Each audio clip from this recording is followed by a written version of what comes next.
Fines have been handed out following the prank call scandal during the NFL draft this past weekend. The Falcons have been fined $250,000, while their defensive coordinator, Jeff Ulbrich, is being fined $100,000 for failing to prevent the disclosure of confidential information. Ulbrich's son took part in the prank call involving Shadur Sanders. The league has confirmed they are looking into the other prank calls that happened over the weekend, but that the Falcons and Ulbrich's fines stem from the Sanders situation. Jets second-year quarterback Jordan Travis has informed the team he will be retiring. Travis said this was due to his leg injury he suffered in his final year at Florida State, never responding to the way he and the medical staff had wanted, and we do have some fifth-year options being handed out. The Ravens picking up the fifth-year option for safety Kyle Hamilton, though not doing so for center Tyler Linderbaum. General manager Eric DeCosta says the team would like to get the deals done with both of them. And then two other fifth-year options, the Eagles with defensive tackle Jordan Davis, and the Packers with Devontae Wyatt. Playoff action tonight, 3 games in the NHL. The Canadiens and the Lightning face elimination tonight. Montreal's in Washington at 7, and the Lightning, they host the Panthers at 7:30. While at 9:30, Winnipeg hosts St. Louis. That series is tied at 2 games apiece. And then in the NBA, just 2 games. It's the Lakers and the Rockets season that could end tonight. Houston hosts the Warriors at 7:30, while the Lakers have Minnesota in town at 10. While in baseball, the Bisons are in Iowa. They lead the Cubs 7-4 in the 5th. That game is over on our sister station, the Bet 1520. The Yankees are in Baltimore at 6:30. Then just after 7, the Blue Jays host the Red Sox, and the Mets host the Arizona Diamondbacks. It's Paddock Chevrolet Sports Update. Paddock Chevrolet celebrating 90 years of being your hometown dealership. I'm Zach Jones for WGR Sports Radio 550.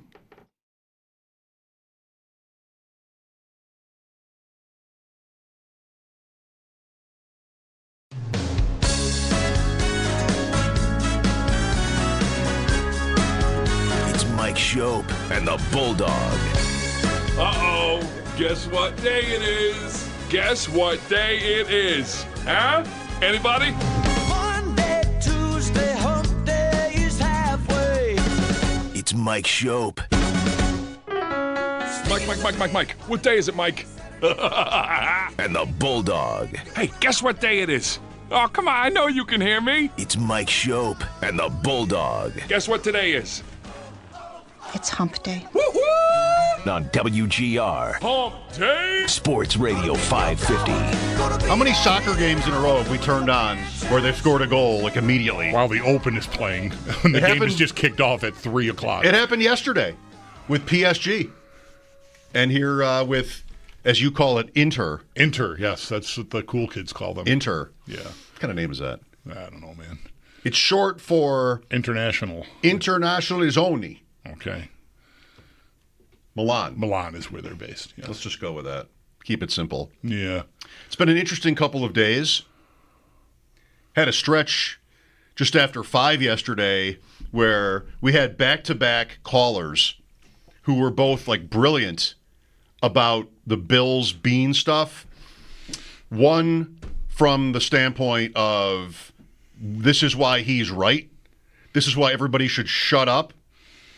The other from actually, this is why the wide receiver point is right and why everybody should speak up.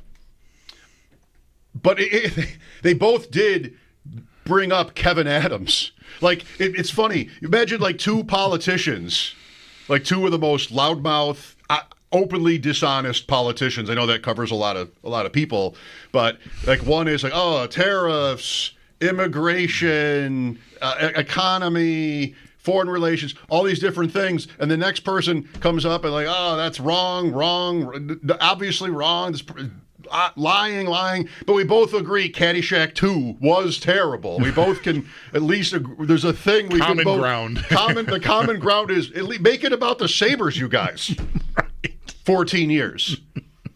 You know, fair. That's fair. Yeah.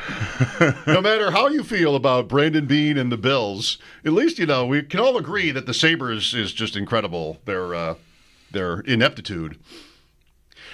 I think, you know, again, not looking to at all. Really, I have almost no interest anymore in sort of like talking about Beane's performance, if you will. The hows and the Monday. whys and what happened there. Just yeah, like right. what he was thinking or feeling.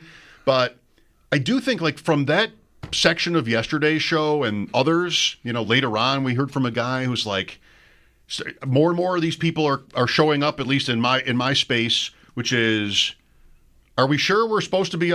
It's right to be upset here, like with the success they've had. And the guy yesterday was like, I can remember Buddy Nix. We should be grateful. Is it better? If the word isn't better, we'll fix it. Is it better to be grateful about the Bills of the last, say, 5 years, or pissed? Oh, boy, I like this question. My feelings on that would be grateful, like 9 out of 10 times grateful. Pissed. I don't know about pissed. Disappointed, frustrated. I guess those things can rise to the level of anger. But for me, I think it sounds this way. Like, I can be angry in a moment, but mostly I'm maybe too grateful for this job, as it pertains to them. I mean, you know what I mean? Like, in this job, feeling like, no, this is great. What's wrong with you guys? Why are you always complaining? I think if I didn't have this job, I don't think I would be mad ever about them. I think it's just been it's been great. Like, I think about people out there, and I'm glad they're engaged with us and they ride with us. You know, some of them, or they get mad at us when they don't agree with it. Whatever it is, like, I'm grateful for that companionship, for that relationship. But I rarely feel any long-term anger. If I do, 2 years ago after the Eagles game, I'm like, I'm done. I can't do this anymore. McDermott with the timeouts and oh my gosh, this has to stop. I don't want to do it anymore.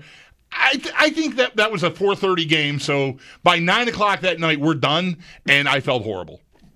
Yeah, that I had flipped that hard because they lost maybe 37-34 overtime game on the road to a really good team, right? That went to 11-1 maybe by winning that game. Right. So that's a great example. Yeah. Should you be pissed or should you be, wow, amazed, impressed? This is really fun. Yeah. Too bad. Oh well. Yeah. I can't settle for grateful mostly because it still remains about a championship.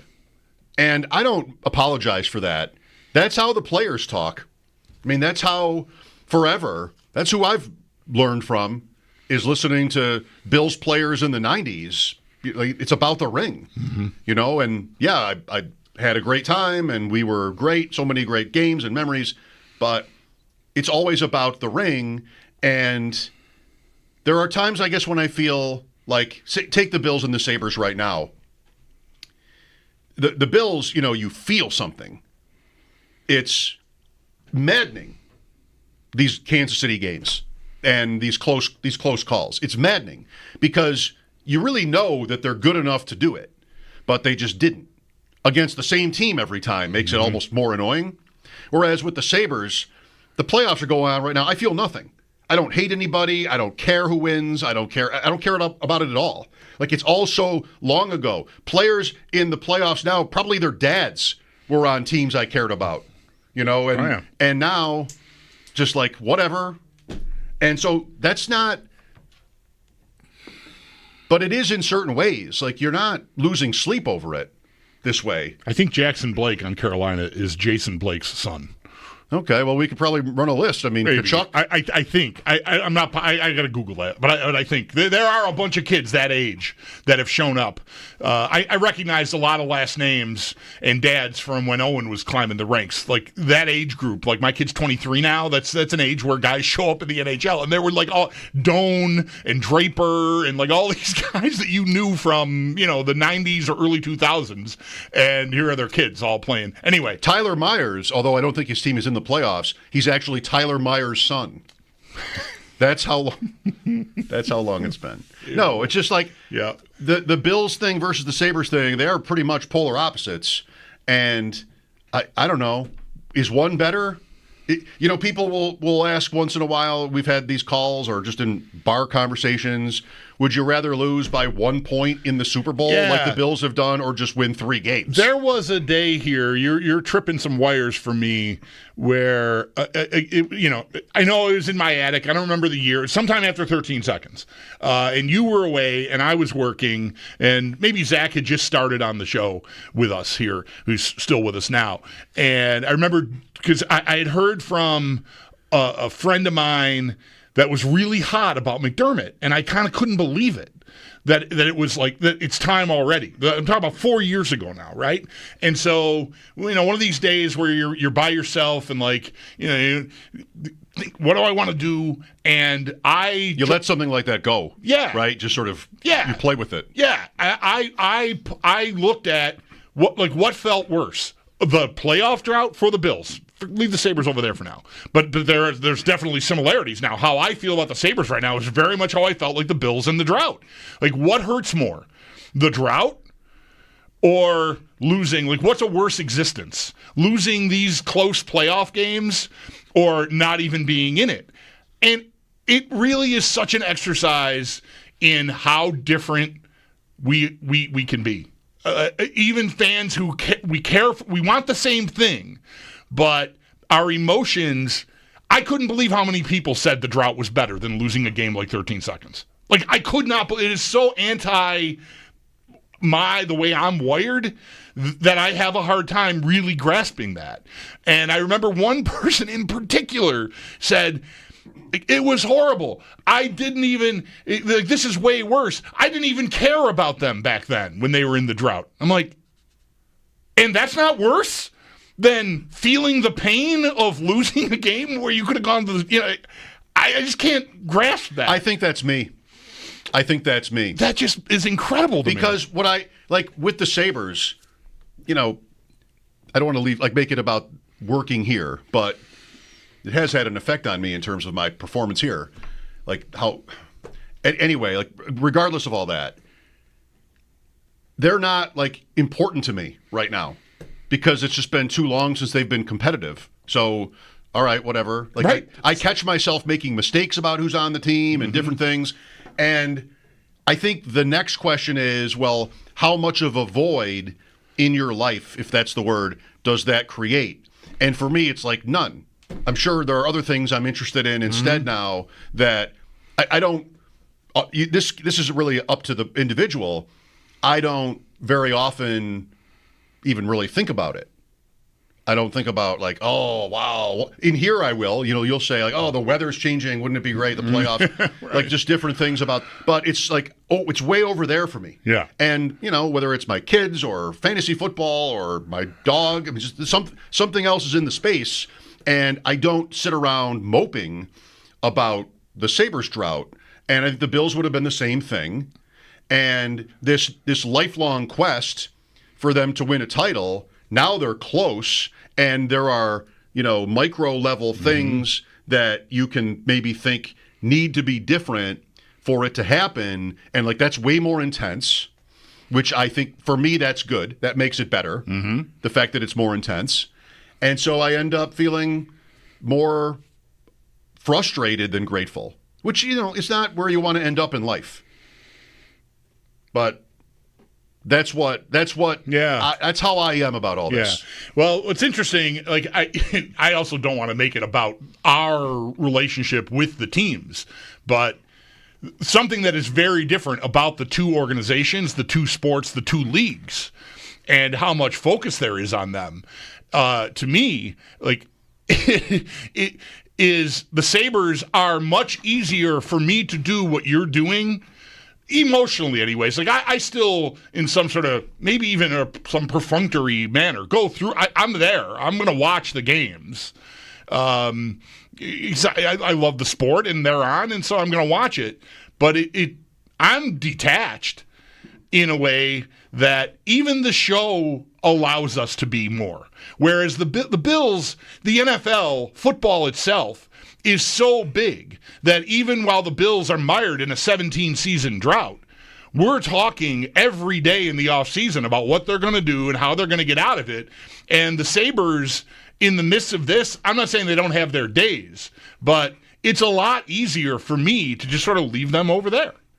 They're over there, and that emotionally they're not reaching me. I'm not.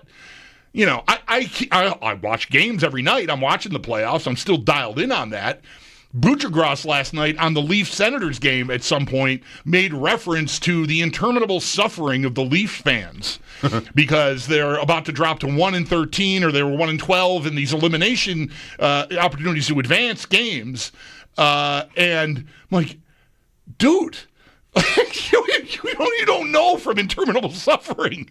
I'm watching this game from Buffalo, New York, and I would trade places with any Leaf fan. Now, I know, easy for me to say. You get in that spot, and it's year 7 or 8 with the core group and whatever, and it is maybe a little bit like the Bills. They haven't gotten there. They've changed out. It's not McDermott the whole time, right? It's been different guys. But the core group is the same, and they can't seem to get over it, and that's misery. But they're in the playoffs. I wouldn't describe it as misery, but it makes sense to me.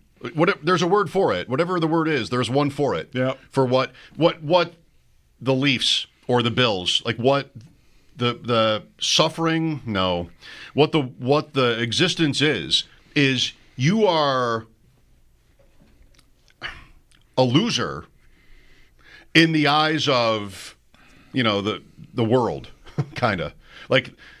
Whether it's Kansas City or, the Super Bowls in the 90s, everybody can appreciate the success you needed to get there, but we remember the champions. We remember the teams they beat if it's the same team every year. That's just how cruel the thing is.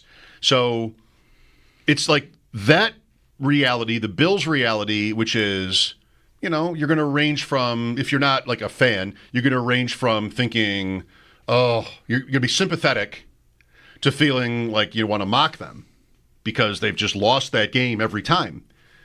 With, yesterday with the Saints, who are the teams in the league? What is the one team? Isn't there another team in New York? Isn't there one team that actually plays in New York? That when in the middle of the Brady run, they were just irrelevant. And I don't know, people would be both things. They'd be more the type to sympathize with, the drought years teams and I think the Sabres have this now to real hockey people, whether they're in the media or just fans in other places, can they just ever, that was a really great vibe when Buffalo was good. Can't Buffalo just be good, and sort of get there. You kind of want it, maybe. And the Bills would have been the same thing. The crowds, the stadium, the tradition, the unique flavor, if you will, of games there. You can be that way. Or you can just sort of how I am, say about baseball or something, or any sport, where it's if you're not good, I just don't care about you. I'm here for the good teams. I'm here for the storylines and, the championships. Can a team repeat? Can a team win its first? Can a quarterback? All that stuff. And so that makes me, it's not exactly on point from where we were, but that makes me more amped up for and even mad about the Bills than I would have been in 2010. 2010, they're an eye roll. The owner's ancient. They're talking about moving. They're like the Sabres, hiring Buddy Nix. Who's that? That's the Sabres GMs was this person in the profession before they made them the general manager? Who is this person? It was never somebody really credible. We go to the Super Bowl and the Bills hire Duran, and we've got Chicago guys coming up to us to apologize. And he was the coach of the year. Right. In the league once. Yeah, a year before sorry, he got guys. Fired. Yeah, right. Sorry, guys. This is not going to go well. That's not more fun. Because that's depressing. Those interactions with people in other markets are depressing. Right. It doesn't hurt like a bitter loss that you think you should have won hurts. It's a different kind of. That's almost. It gets to be painless. You end up being numb, and. Look, man, I don't want to start quoting Johnny Resnick here, but it's good to bleed. It's good to know you're alive. So.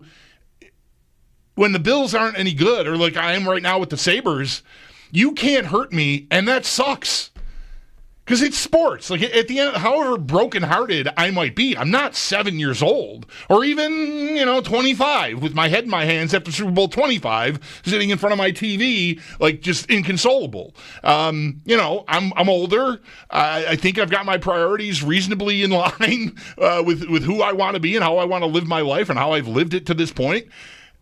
The losses sting, but bottom line for me, as long as you're credibly close to winning, like your contender status, I'm good.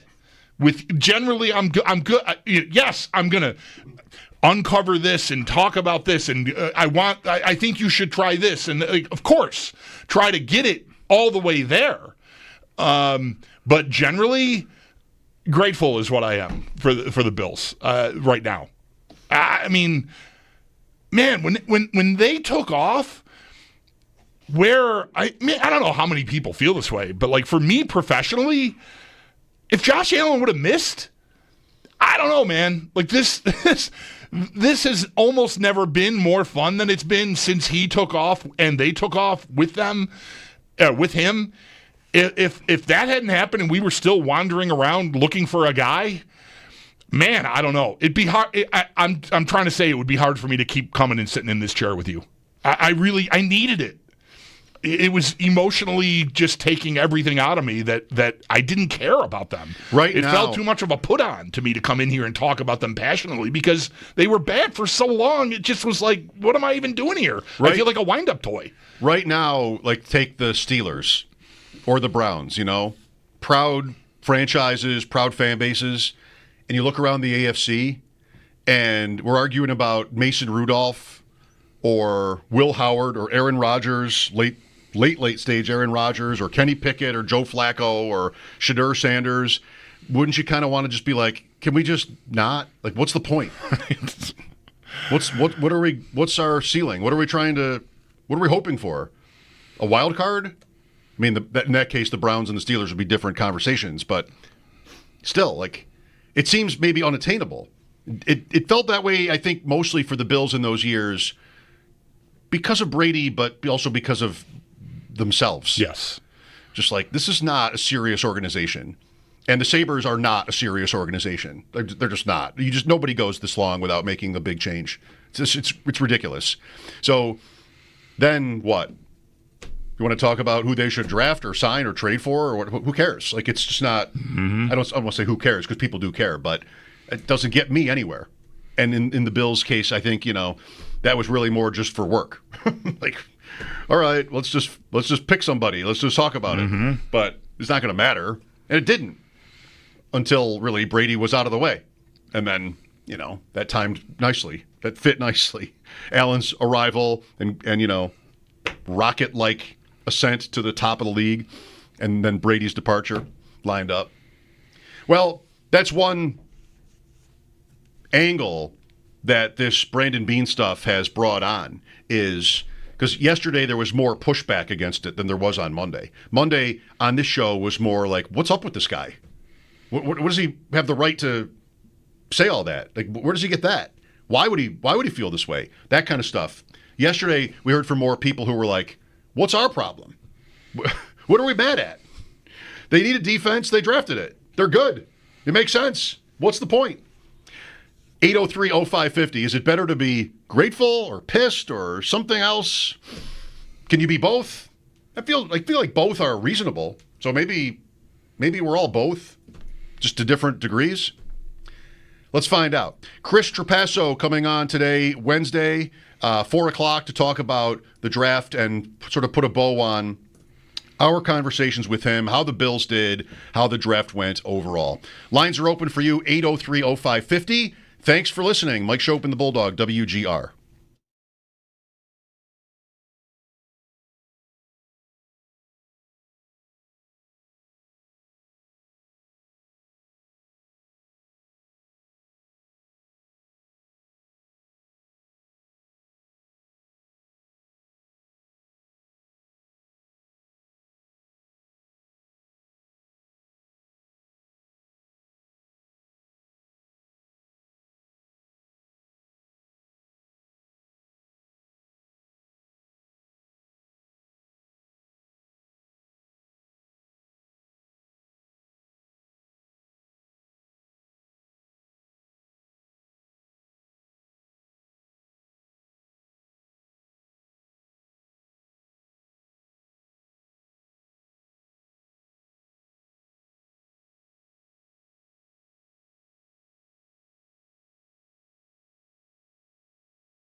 players there, Greg Rousseau, Christian Benford. So you're going to have to find value at high value, expensive positions, defensive line, corner. I love them adding the players that they did there. I also like this receiving group, but I do kind of wish they added speed. And that's not just about the draft, frankly. That's about free agency as well. I think they've got size. They've got guys who are fantastic working out of the slot. And they added Palmer, who's a great possession receiver. I just would have loved a deep threat. Mina Kimes on the Bills. A lot of talk about the wide receiver group the last couple of days or years. I think before we get to your calls, the pushback from those who think the Bills are short at wide receiver in terms of this draft that just ended is about round 4. As we've had to point out a couple of times here lately, you're not exactly hearing they should have picked one at 30 or even necessarily day 2, although that would have been less expensive, of course, and, there's that. But I think it's like Royals to the Chiefs. I think it's the 4th round. And in fairness to the Bills, and this is kind of what Brandon Beane has said, who was I supposed to think comes in over the top of somebody we have that's picked on Saturday? And like you've said, well, you don't know. You can't have it happen if you don't pick somebody. You have to try. But I think really, in terms of the draft, I don't know who in free agency the Bills were supposed to have wanted, to the Mina Kimes comments. But, Royals, somebody like that, there were guys there that, would have had potential. And instead the Bills went back to defensive line and then back to the secondary and then again back to the secondary as Saturday played out. That's why I think the question that I think still may have been responsible for setting the whole thing off, if that's even right. How do you prioritize it? Do you think you prioritize it in line with the rest of the league? And if not, explain. Why not? Because, we watch them. They obviously prioritized TJ Sanders.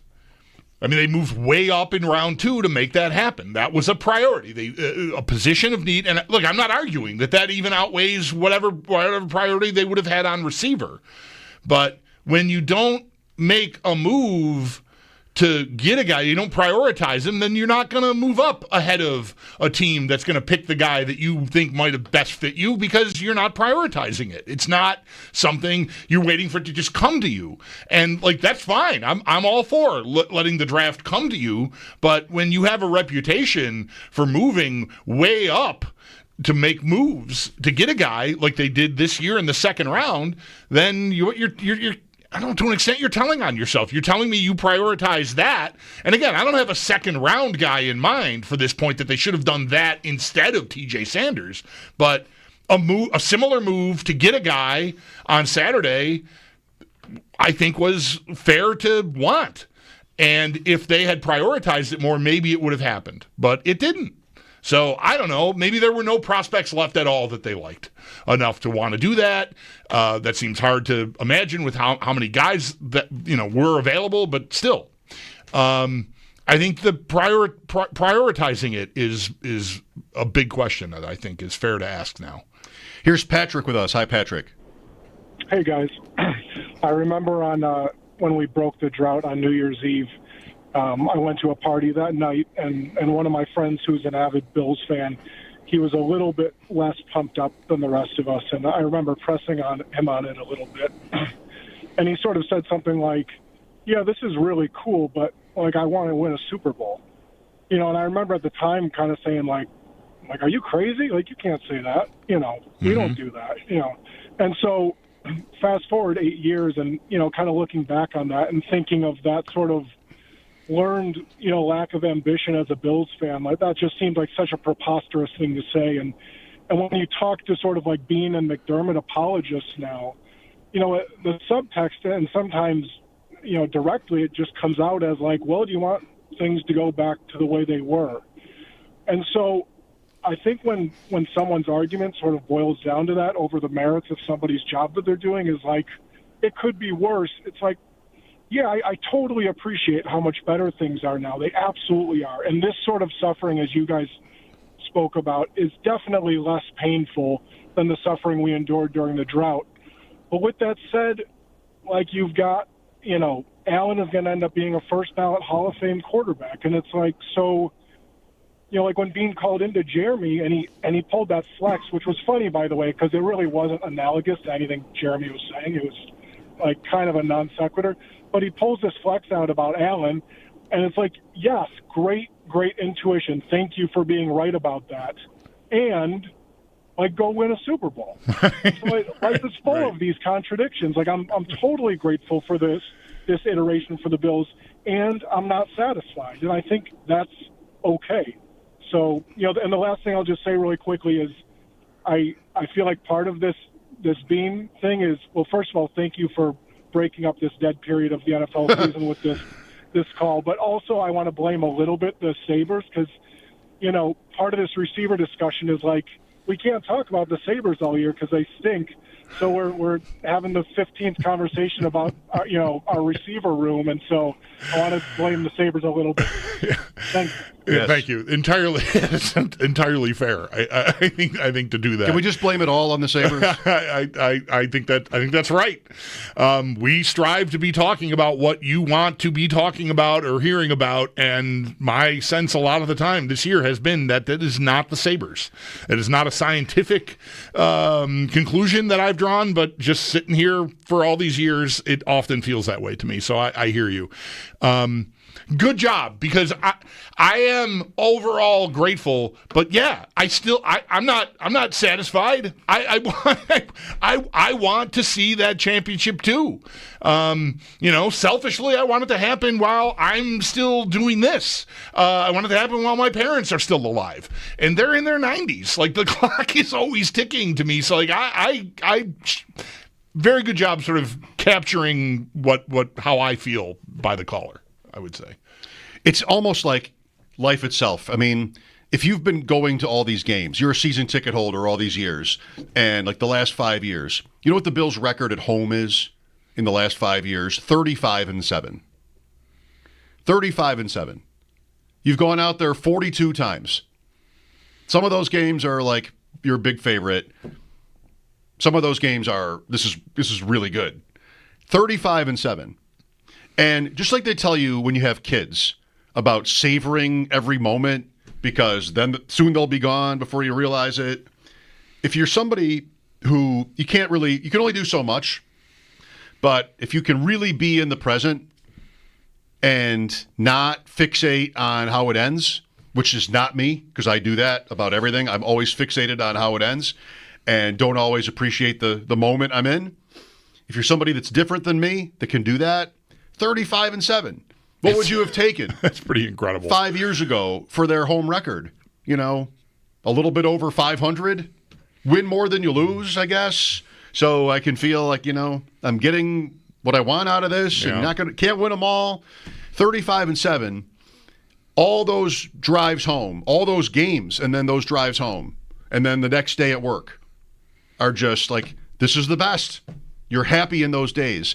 And if you go to games and it is like week to week for you, then the opposite would just make it all the more miserable than just shunning it, which is what people, and I've kind of done this with the Sabres myself, is just sort of block it out. I'm not going to go to games because going to games makes me angry and makes me feel stupid because I'm spending so much money on this and I just am not enjoying it at all. I've got no chance of winning. I don't believe the organization is serious about winning. So why am I doing it? And well, in my case, I chose to stop. So none of that feels good. But it's worse if you go and you live it, and you just have all these negative feelings, than somebody who just can sort of not watch. I'm not going to bother because I feel like that, feels better or at least less bad. So that's all. It's all obvious, I guess. It's all self-evident. If you're experiencing it week to week, year to year, then yes, not only are the endings very disappointing, but we sit with them and talk about them for the next 8 months, if not past that. 13 seconds is forever, I think. But how the season ended is much more of how we spend our time than what happened in the middle. We don't talk about the Detroit game very often. Right. I don't think we talked about the Detroit game after the day after it happened. That's right. We're on to the next one, and yeah. And how many games back am I? Right. And what seed am I? And who am I playing? And all of that. Lots of different ways to consume sports, you know? I think the healthiest is probably not this way. As invested as you feel. Yeah. And you're just always talking about the ending and how you have a team this good and what's wrong with it. It's probably not the healthiest way. Yeah. You know, those fans on the West Coast that are always described as being more aloof about sports, just more casual, that seems maybe that might be the way. Better. That might be the way. Yeah. Do we think so? Can we say that? Do we like how we do it? Do we do it the way we do it because we want to do it this way? Or it's just because that's sort of the life we're born into and it's people around us? I mean that it's going to be so different for every person. I just feel like in my life I need things to pour myself into, emotionally, intellectually, creatively, whatever it is. And the Bills and the Sabres touch. I mean, creatively, I guess this qualifies as that for me. Like doing this, shaping these shows and talking with you every day. There is a creative element to that, and I need the emotional outlet.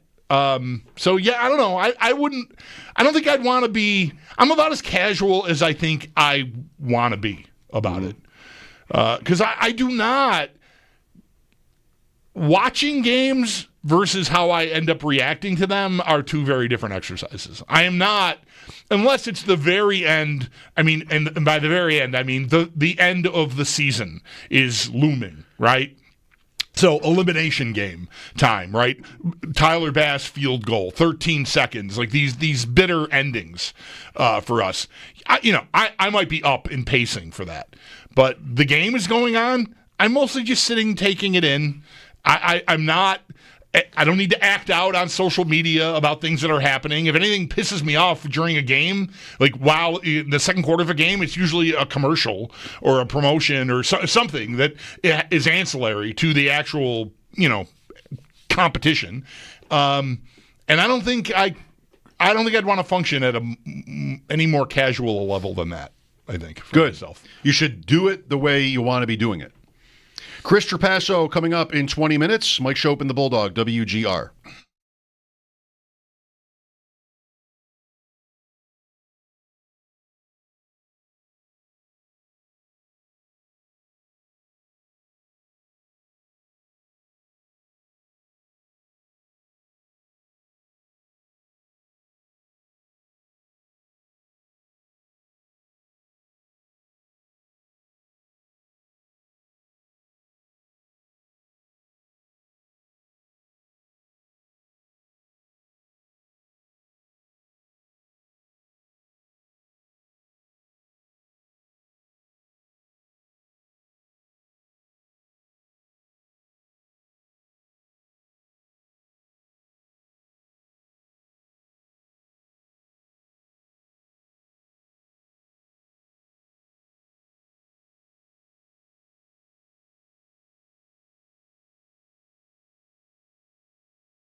With Chris Trapaso on the 2025 NFL Draft coming up today at 4, so in just a few minutes.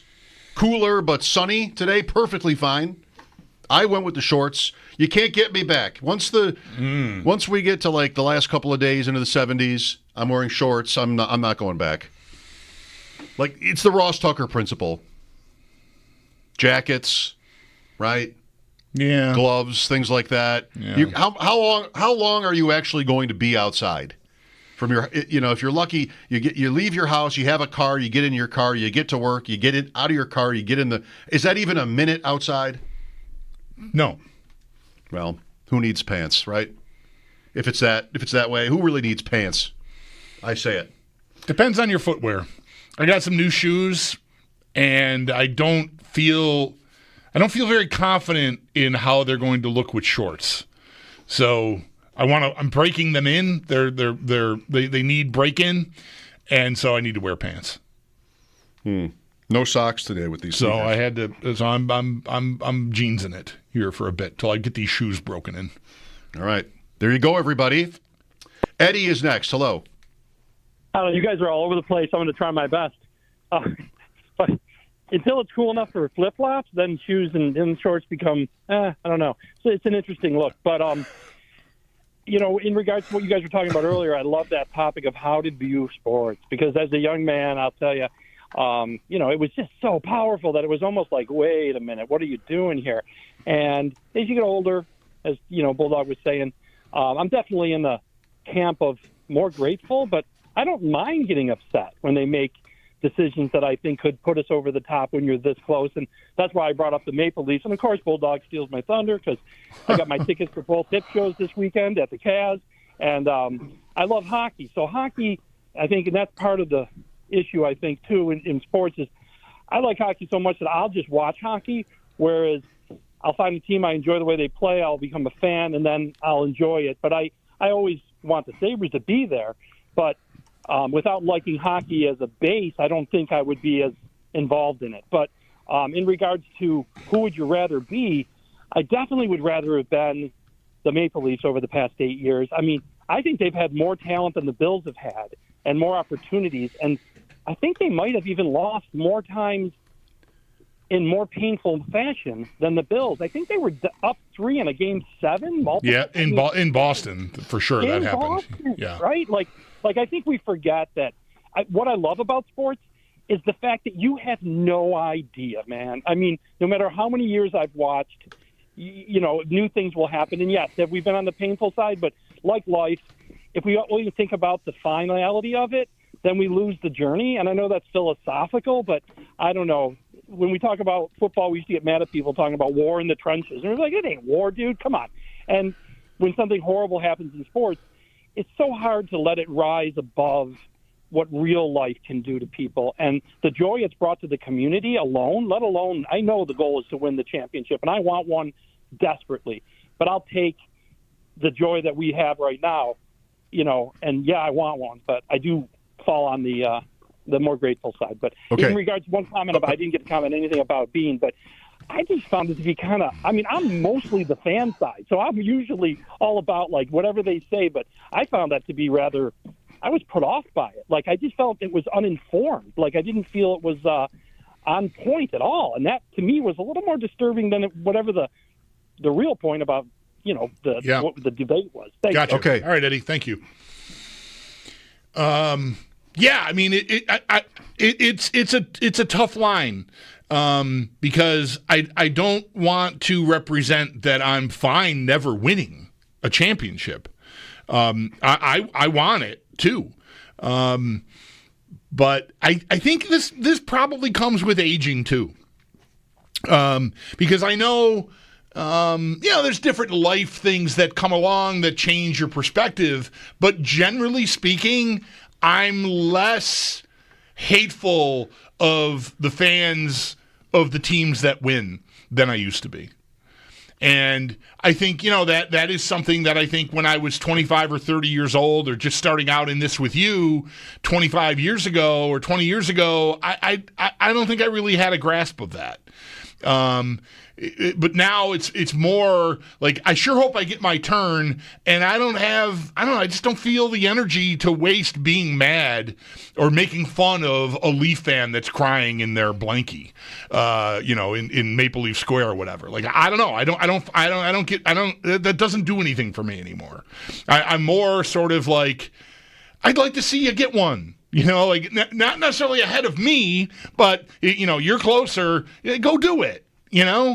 I think for hockey purposes, Toronto going on a run would be incredible. And I know that's anti everything that we're supposed to stand for as Sabres fans, because they're supposed to be our biggest rival. But it's also a function of how far away my team is. If you winning isn't really in the way of me winning, which it absolutely is not right now. The Sabres are not in they're not barely playing the same sport. They're not competing for the same things as Toronto. We just want to. We would gladly take 2017 out of the Sabres. Like there's no talk about winning the Stanley Cup anymore. It's just ending a playoff drought, which the Bills finally did do in McDermott's first year here. Go win. Like if your fans have been long suffering and you've lived your whole adult life without ever seeing it, I don't know, man. That the emotion of that I can sense from those fans completely blows the rivalry stuff out of the water for me now. And I think that is aging, is what that is. Chris Trapaso next. Mike Schopp and the Bulldog, WGR.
Fines have been handed out for the prank call scandal that took place during the NFL draft this past weekend. The Falcons have been fined $250,000, while their defensive coordinator, Jeff Ulbrich, is being fined $100,000 for failing to prevent the disclosure of confidential information. Ulbrich's son took place in the prank call involving Shadur Sanders, and the league has confirmed that they are looking into other prank calls, but that the Falcon and Ulbrich's fines stem from these Sanders situation. Jets second-year quarterback Jordan Travis has informed the team he will be retiring. Travis said that this was due to the leg injury he suffered in his final year at Florida State and ultimately never responded to the way he and the medical staff had wanted during recovery. The Ravens are picking up the fifth-year option for safety Kyle Hamilton, though they are not doing so for center Tyler Linderbaum. General manager Eric DeCosta says the team, though, would like to get deals done with the both of them. Playoff action tonight, 3 games in the NHL. The Canadiens and the Lightning facing elimination tonight. Montreal's in Washington at 7, while the Lightning host the Panthers at 7:30. And then at 9:30, it's Winnipeg hosting St. Louis. That series is tied at 2 games apiece. In the NBA, just 2 games tonight. It's the Lakers and the Rockets season that could end this evening.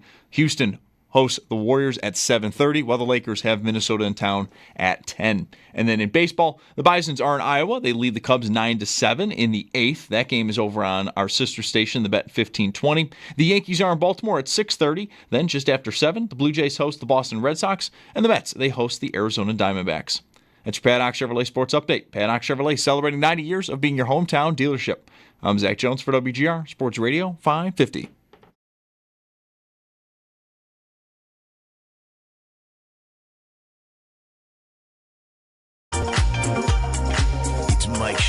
Hey, put a little.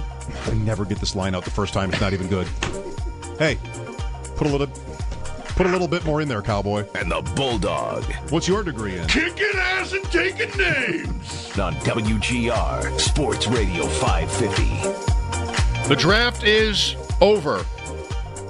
Cheer if you want. Cry. I got to my limit with the draft stuff. Just in time, Thursday, Friday, but I'll miss it. Really doesn't feel like it's really ended yet. Brandon Beane came and dumped some gasoline on everything on Monday, and we've been talking pretty intensely about the Bills' strategy here these last 2-3 days. Chris Trapaso joined us every Wednesday leading up to the draft from CBS Sports and is with us today one more time to recap it. How do you feel, Chris? Are you getting your rest now after all that? I'm always bittersweet, but I think Bulldog can attest that because this nice weather has coincided with like the days immediately following the NFL draft, I've gotten to golf. I've been able to golf twice, so that has like made things a lot nicer because when it's like still kind of crummy weather out and the draft's over, I definitely feel more of a lull. But with this nice weather, I'm actually super happy. Makes sense. So how will you remember it? Will it be for Shadur Sanders, maybe? Will it be for Travis Hunter or something else? Probably Travis Hunter. And I'm going to give that answer because for as much as on Tuesday or Wednesday before the draft, I felt like you did, Mike, where I was like, I just can't do this anymore. We got to get the first round here. Then we had Thursday through Saturday. It felt like anything that was going on besides the picks was just all Shadur Sanders, let's rant about it. Let's bring this guy in. Let's bring her in. Let's bring this guy in. When it was really overshadowing for someone like me, like all of the actual draft picks. So I'll go with Hunter in that what a seismic trade for 2 downtrodden teams at the top of the draft with a universally loved prospect that's so unique. So just tracking not only his career, but if he plays both sides of the ball, and then obviously the trajectory of both of these teams with, one with a 34-year-old GM, the other Andrew Berry from Harvard in Cleveland, and that whole situation, that really weird quarterback room, and that ultimately now features Shadur Sanders. That is what I'm going to remember because that was the one trade, even more so than Shadur getting picked in round 5, that got me out of my seat like last year with Michael Penix going top 10. When that trade actually happened between the Jags and the Browns, I was really shocked that it actually went down. I wouldn't want to refer to it as the rare trade where maybe you can like look at both sides as having won, because maybe that happens that's the ideal trade, right? Where both teams did well and you can kind of understand it. I feel like a lot of times with these NFL trades, especially when it pertains to the draft, it's so much capital given given up. You're paying like double or triple the amount to draft one guy, and that doesn't seem like smart business. But in this case, it's such a unique player. Cleveland also did very well in moving like they did, getting the one for next year. They can use that eventually to supplement their quarterback situation or maybe overhaul it completely. So would you say like both teams did a good job? Yeah, no, that's a really good point because a lot of times there seems to be a clear-cut loser right away.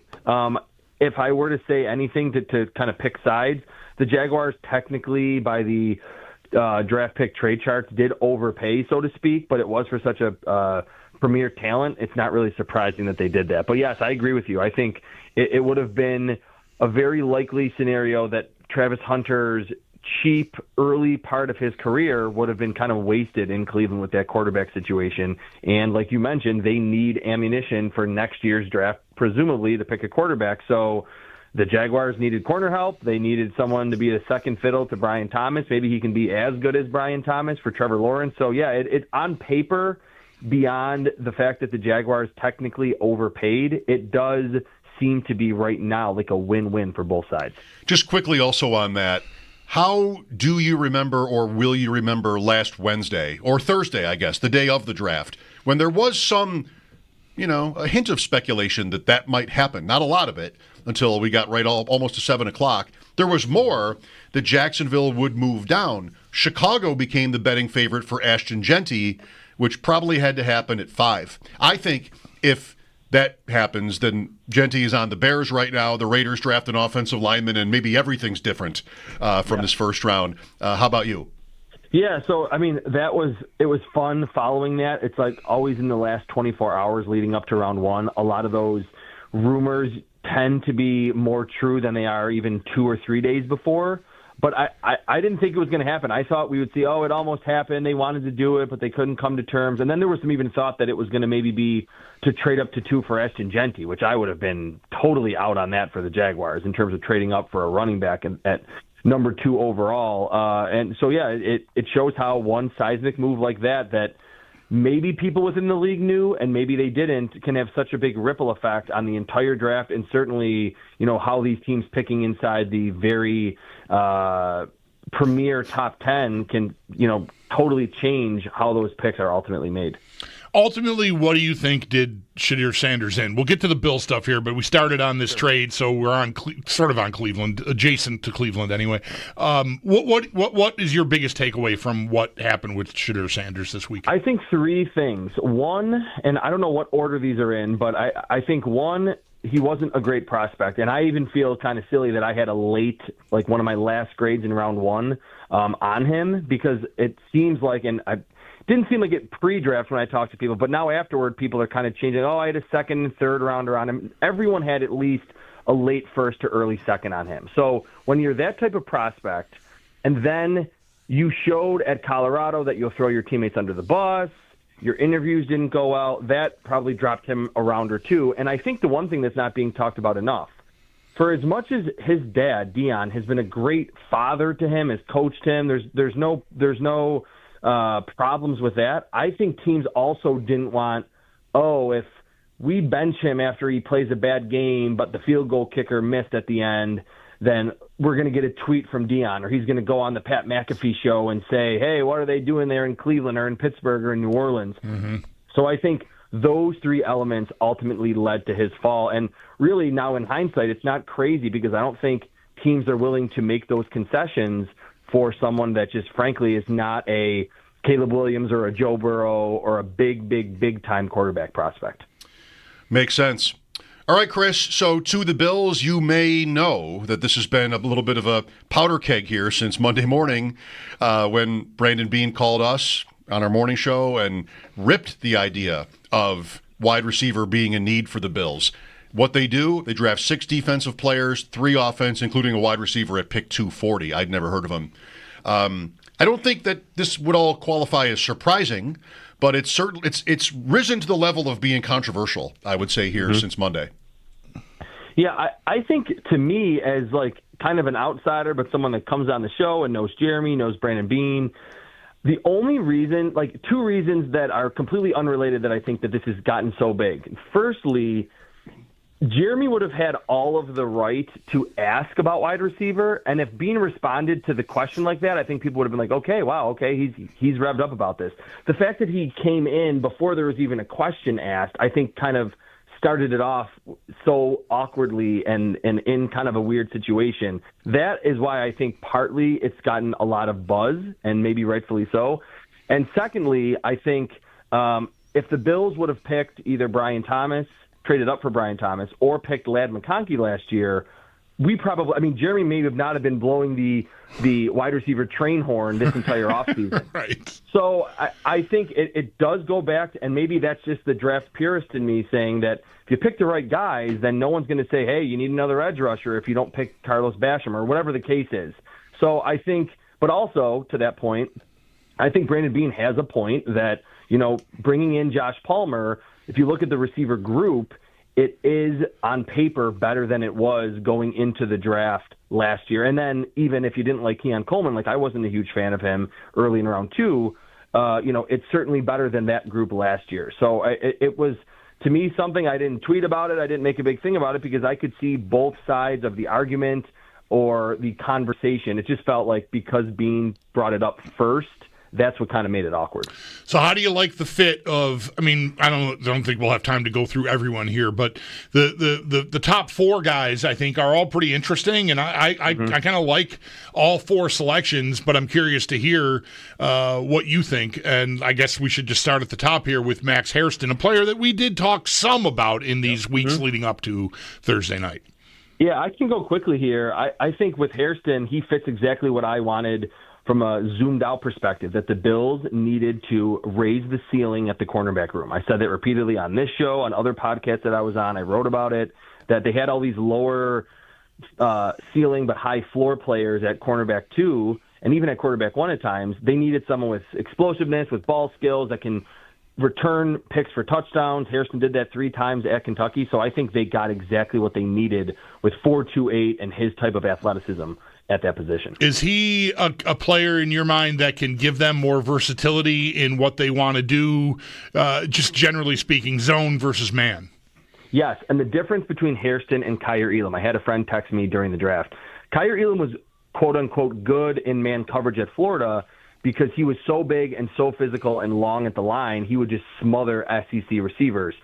In terms of mirroring routes, that was not his game. Hairston is more patient in press and can actually follow because of how twitchy and how sudden of an athlete he is. And then when he's playing zone, he's watching the quarterback plant, drive on a comeback or on a dig route or on a slant and make those plays on the football.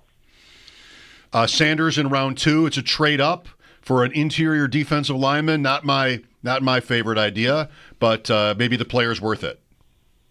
Yeah, in general, that wouldn't be my favorite idea too. What I did like on the draft pick trade chart, it was almost perfectly aligned, and the Bills got, it was a 3-pick for a 3-pick trade.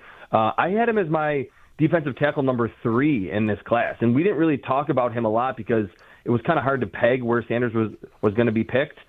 I like players at that position that are great pass rushers, and that was a big thing that I said, it's good to get the one technique, get the big body, but in all of the Bills' losses, and there haven't been many the last 5 years, even in the playoffs, it's either Ed Oliver doesn't have a good game or he does, and there's just no one else next to him that can generate pass rush. TJ Sanders, with his athleticism, the pass rushing moves, 2 years of productivity in the SEC, high caliber productivity, to me hint that he can be that other defensive tackle that can push the pocket. Landon Jackson was a player who I think we did talk about enough, and I certainly heard his name a lot on one. I think Chris Brown really liked this prospect because I heard Brownie talking about him a lot on One Bills Live when I'd be driving on my way in here. How about him, Landon Jackson, in the 3rd round? So when we talked about him, there was some buzz that the Bills were going to pick him at 30, and I was like, I'm not about that in terms of I thought that would not be good value. But to get him at 72, like you mentioned, in the 3rd round, I think I had him graded a little lower than that, but I could see because of at 6'6", 260 with the 40-inch vertical that he would be picked somewhere on day 2. The production at Arkansas was not great. It was actually pretty low caliber, and that was a big reason why I was not a huge fan. But there are some high caliber wins, and I think he is that player that I labeled as an ascending rusher, where he from year 2 to year 3 to year 4, showed more pass rushing moves, showed a little bit more power. And in the third round, to get a rotational piece that can learn from Greg Rousseau and especially Joey Bosa, who's so good with his hands, I think that was a sensible pick for the Bills, too. Deion Walker in round 4, only 21, came off an injury plagued. Tried to avoid that, but I didn't have enough time to think of a different term. Season at Kentucky, but this guy has shown flashes. 100%. I mean, I actually tweeted it just a few days ago, and it's good that you brought up that he's only 21. He had the breakout in 2023 where I actually pitched an article to my editor last year when I was doing a very preliminary summer scouting where I was like, I watched this 6'7", 340-pound D tackle, and I was like, I think he's the next Dexter Lawrence. Like, he was that good. The production, the pass rush moves, the first step was tremendous. Now, we heard all about, like, the back injury last year. He had other injuries at Kentucky. Maybe that led to him not producing as much. But in 22, he was like a pretty good role player on that team at 18 years old in the SEC. So I'm a huge fan of the predictiveness of age when it comes to the NFL. And in this last couple classes post-COVID, where we're getting Tyler Shuck picked at 26 years old in the second round, to be a 21-year-old that at 18 years old was like, sticking around and holding your own in the SEC along the defensive line, I think that's a pretty good indication that if healthy, he can be that big-bodied one technique that can also give you a little bit of pass rush that I think the Bills really needed. There must be some question about him reaching that level again, though. Otherwise, sure. Go from that, because that's a pretty big. Like you're talking about Dexter Lawrence, and on one hand, like potential, and then having it go all the way to day 3 like it did. So I mean, I guess we just cross our fingers to an extent that he can stay healthy and reclaim that prowess. Yeah, I mean, looking at my numbers that I have here, in college, Deion Walker had a pressure rate of 10%, which is really, really good. That's like the elite threshold that you want to see for the big-time defensive tackles. T.J. Sanders was 11. Mason Graham's was only 10.2. Walter Nolan's 9.4. So we're talking about someone with Walker that even with a down season last year, that wasn't catastrophically bad, but certainly did not build on what he did in 2023. Even with that, his career pressure rate was still at that magic double-digit 10%. So, yeah, I mean, maybe some other teams failed him physically. They just didn't feel like he could ever do it. But, again, at 21 years old, I think there is clear upside with him. Had he been 24, I would not have been excited about this pick whatsoever. But in round 4, at his age and what he showed just a year ago, I think it was worthwhile roll of the dice at that stage of the draft. Well, we had a lot of fun talking about certain of these guys, and a few of them didn't end up going in round 1, including Nick Emenwari, 35 to Seattle. I got into Luther Burden, who went 39. I thought it could have been lower, but excited for him that he went to the Bears, and Ben Johnson. You mentioned Shuck. We didn't talk about him in terms of the Bills, but kind of a shocking rise out of nowhere to pick 40 to the Saints. Emenwari, is it that surprising he fell? I mean, to me, and it's not just because I liked him and Bulldog really liked him. It's because usually in the first round, guys like we saw it, Shamar Stewart and Mykel Williams, like guys that are not really great football players but have freaky traits and freaky measurements just go in the first round. We've seen the John Rosses. We've seen so many workout warriors. Nick Emenwari had a 4.38 40 at 6'3" and 220 pounds and a 43-inch vertical. And he made a lot of plays at South Carolina, all up and down the field. So I think landing in Seattle with Mike McDonald, who coached Kyle Hamilton, was about as good of a fit as you're going to get. And, yes, I'm surprised that he wasn't a first-rounder. All right. How about the wide receivers? McMillan to Carolina. Seems like a good landing spot for him. Interesting offense and coach. And then you have Ibuka to Tampa and eventually Matthew Golden to Green Bay. So somewhat of an unpredictable series of picks at that position. Yeah, it was, and it was kind of a cap on what we kind of thought at the beginning of this draft class. It's like, okay, it's a good class, but not super duper exciting. I do like McMillan, obviously, to the Panthers. I like that they use their first-round pick on someone who is going to directly impact their quarterback. I think that's key when you have a young quarterback on a rookie deal that's still relatively unproven. Emeka Egbuka is, to me, really similar to Chris Godwin, who they love there, like the personality, the characters through the roof. He's going to win in the slot. Matthew Golden, I thought was picked a little early, and it kind of felt like Green Bay had this whole theme all offseason. Oh, we have a bunch of number 2s and number 3s. We need a real number 1. I mean, I guess that was mostly just Josh Jacobs saying that, but I think with Matthew Golden, that's what they picked. They picked another Romeo Doubs who can be good, but maybe is never going to be that 1,000-yard on a yearly basis type wide receiver. While we're on wide receivers, do you have anything at all on the receiver the Bills did eventually pick at 240 overall, Caden Prather out of Maryland? So second year in a row that like the next player that I was going to watch but ran out of time. Last year was Tylen Grable, the offensive tackle from UCF. This year was Caden Prather. He's big. I've seen that he's, good in contested catch situations, but that's usually not super sticky in terms of predictiveness. So, yeah, I didn't ultimately watch him, so I'm not going to comment. Very long odds on a late-round receiver. Super long odds. I heard from Bob Harris something like in the last 4 or 5 years, 85 receivers picked on day 3, and 2 have been good. Nakua and Amon-Ra St. Brown. I mean, that's very good. Amon-Ra St. Brown. And that's 4th round and 5th round. That's not even 6 and 7. That's right. How about the running back layout here? Hampton to the Chargers. Some fun ones I think could have done better. I wanted to see more thirst for running backs in that 3rd round. I think only one went in round 3. RJ Harvey, that's round 2, but that's a huge win for him in Denver. 100%. I mean, I think, again, in this draft class, kind of the opposite of wide receiver, such a deep running back class. And I think Omarion Hampton with Jim Harbaugh and Greg Roman there, they bring in Najee Harris, but then draft a first-round running back, which I think it's a little strange, but he's going to certainly get a lot of carries, and I think can be good. But in this class, from R.J. Harvey at pick 60, even Caleb Johnson to the Steelers at pick 83, it seems like that organization kind of smarted up and said, hey, we're not going to smartened up, and we're not going to pick a running back in the 1st round. We're going to pick him at 83 overall in round 3.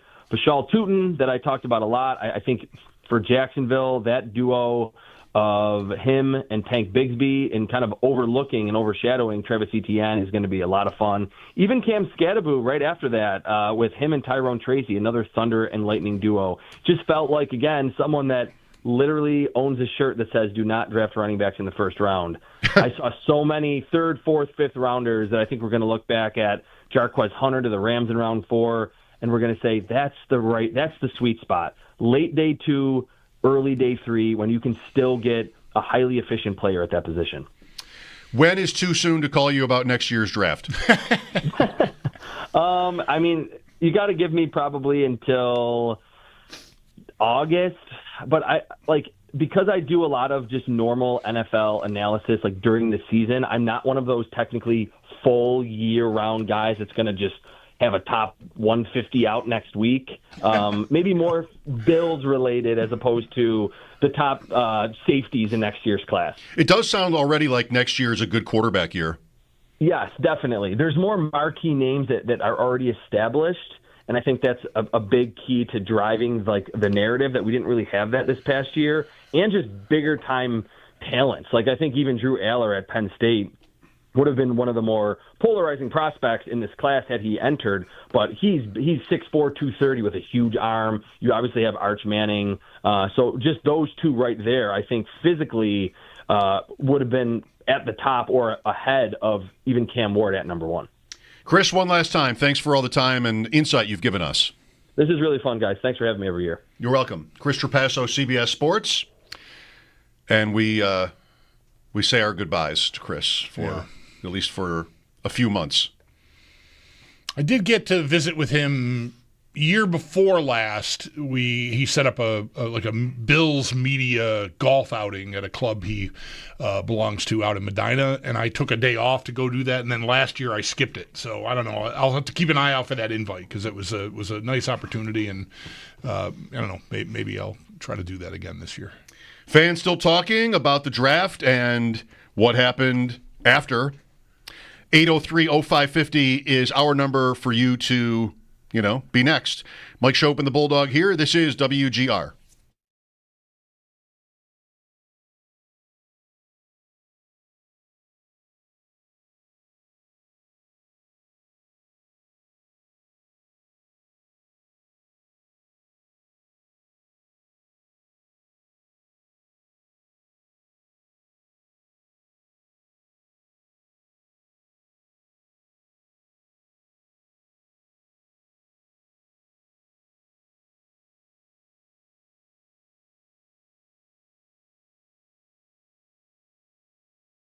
Fool's Day. I wonder if those chairs in that conference room down the hall will be completely just moved all around the room tomorrow. What do you think the chances of that are? Shh. I know, brilliant, right? He said the one time, so he walks, so do I, during breaks, just stretch the legs. And he was saying about how he walked into that conference room, just sort of takes a loop, but it started to bother him that the chairs were not perfectly situated. Like they were just a little bit not perfectly back together. The family at the restaurant just left, and the staff isn't back yet to sort of redress the scene. So what did he say? Like he would put the chairs back, or he didn't even want to go in there anymore because the chairs weren't like properly.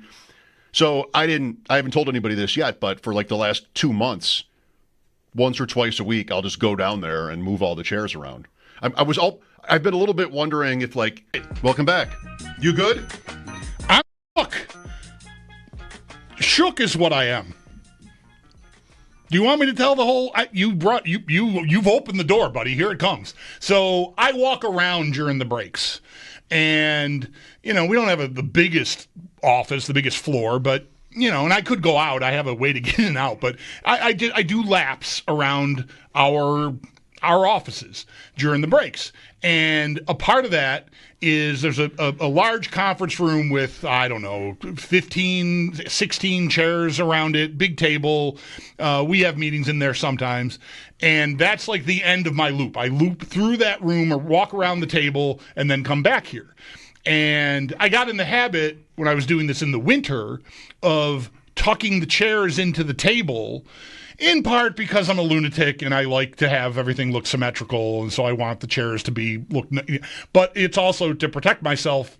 At 5 o'clock on a Wednesday in the winter, it's dark in there. And if I go walking through there, it's pitch dark, the shades are closed, I'm going to trip and fall on a chair that's askew. So terrible. I've gotten in the habit of tucking the chairs in. So, 45 minutes ago, I took this walk, and I went through that room, and I didn't have to tuck any chairs in, and it's not as big an issue now because it's light out until we're off the air. You can see your way around. I can see my way around if there's something in my way. But everything was neat.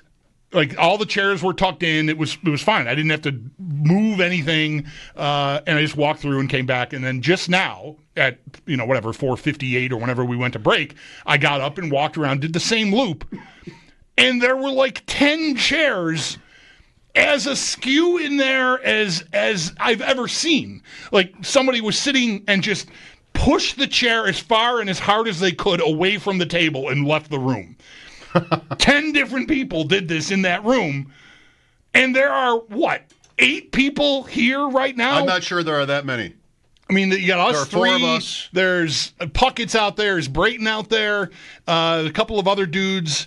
Producer for Bowerly's show. There's definitely 10. less than 10. Okay. What happened between 4:15 and 5 o'clock? Like, did everyone show up for a meeting and just wreck the room? I mean, wreck the room's a little strong, and then just leave? On a Friday, I doubt it. Yeah. I mean, it's kind of sunny. Well, I just have no idea. I feel like someone who knows that I do that with the chairs is messing with me. But there's nobody here. There are a couple of women who work down at that end of the building that I have confided in them that I have a thing about the chair. I tuck the chair. I want the chairs to look nice. And they kid me about it when they see me. They're not here every day. But when they see me, they smile and laugh and like, there he goes to fix his chairs or Allie? whatever. Yeah, Allie. Samantha? Yes. And so they're not here. No one's here.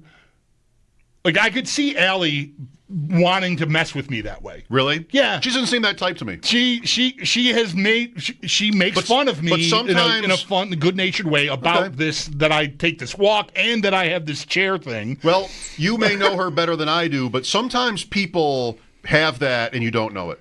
That sort of capacity. Yeah. I wouldn't be surprised if she were here. I would have thought, why did you do that to the chair? I would have immediately accused her of messing with the chairs. You sort of want to right now anyway, even though she's not. You haven't seen her. Right. I don't understand. Like, what happened to those chairs? Who moved those chairs? Who was in there? I mean, if there's really no chance there was a meeting. No. If everyone who's here in the building right now went down there, including us, and left the chairs like that, that's the only explanation I have. And I know we didn't do that. I don't believe any of the people that are working in the newsroom went and did that. What the hell happened? I don't know. What would make the most...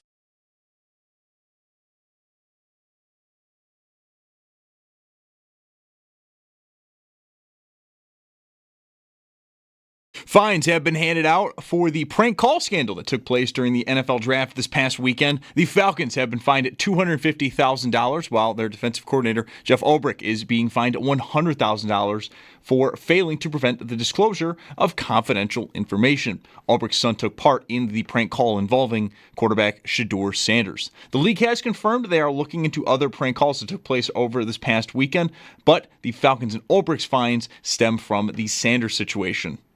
Jets second-year quarterback Jordan Travis, he has informed the team he is retiring. Travis said that this was due to his leg injury he suffered in his final year at Florida State, never responding to the treatment that the medical staff and he had wanted. Playoff action tonight, 3 games in the NHL. The Canadiens and the Lightning face elimination. Montreal in Washington at 7, while the Lightning host the Panthers at 7:30. Then at 9:30, Winnipeg hosts St. Louis, with that series tied at 2 games apiece. In the NBA, just 2 games tonight. It's the Lakers and the Rockets season that could end this evening. Houston hosts the Warriors at 7:30, while the Lakers have Minnesota in town at 10. And then in baseball, late evening tonight, the Yankees are in Baltimore at 6:30. And then just after 7, it's the Blue Jays hosting the Red Sox and the Mets hosting the Diamondbacks. That's your Paddock Chevrolet Sports Headlines. Paddock Chevrolet celebrating 90 years of being your hometown dealership. I'm Zach Jones for WGR Sports Radio 550.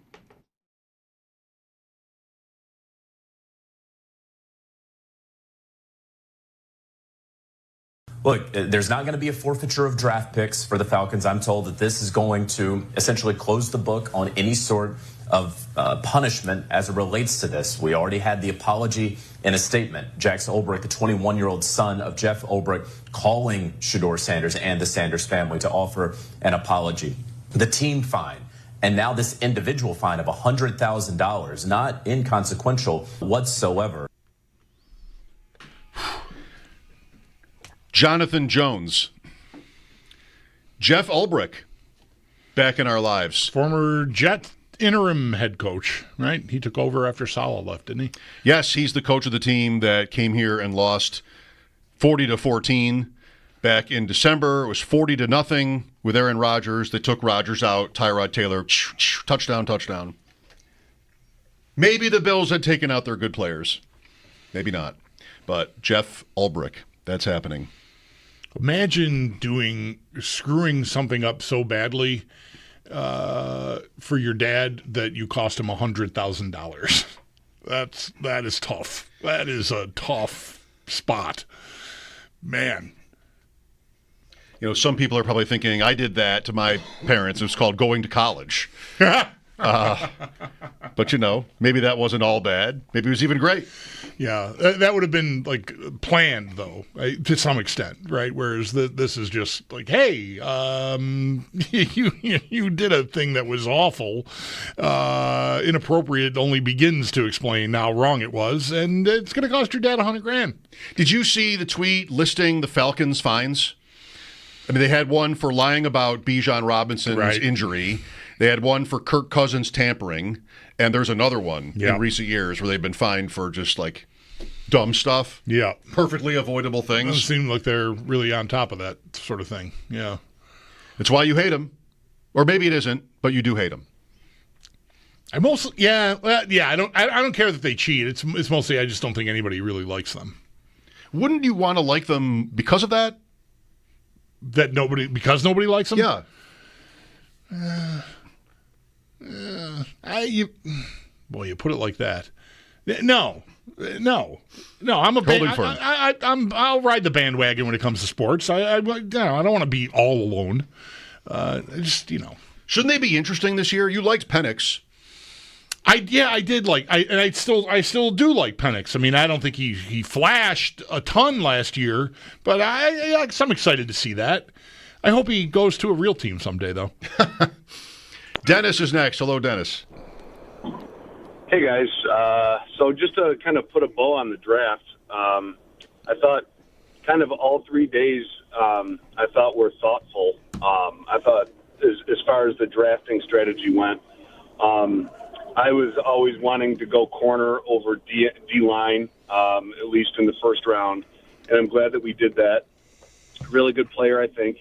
So I think we're good there. And then I think, the second and third rounds, I think, just like you guys always say, it's probably unsustainable to continue this, every season with 25-plus turnovers.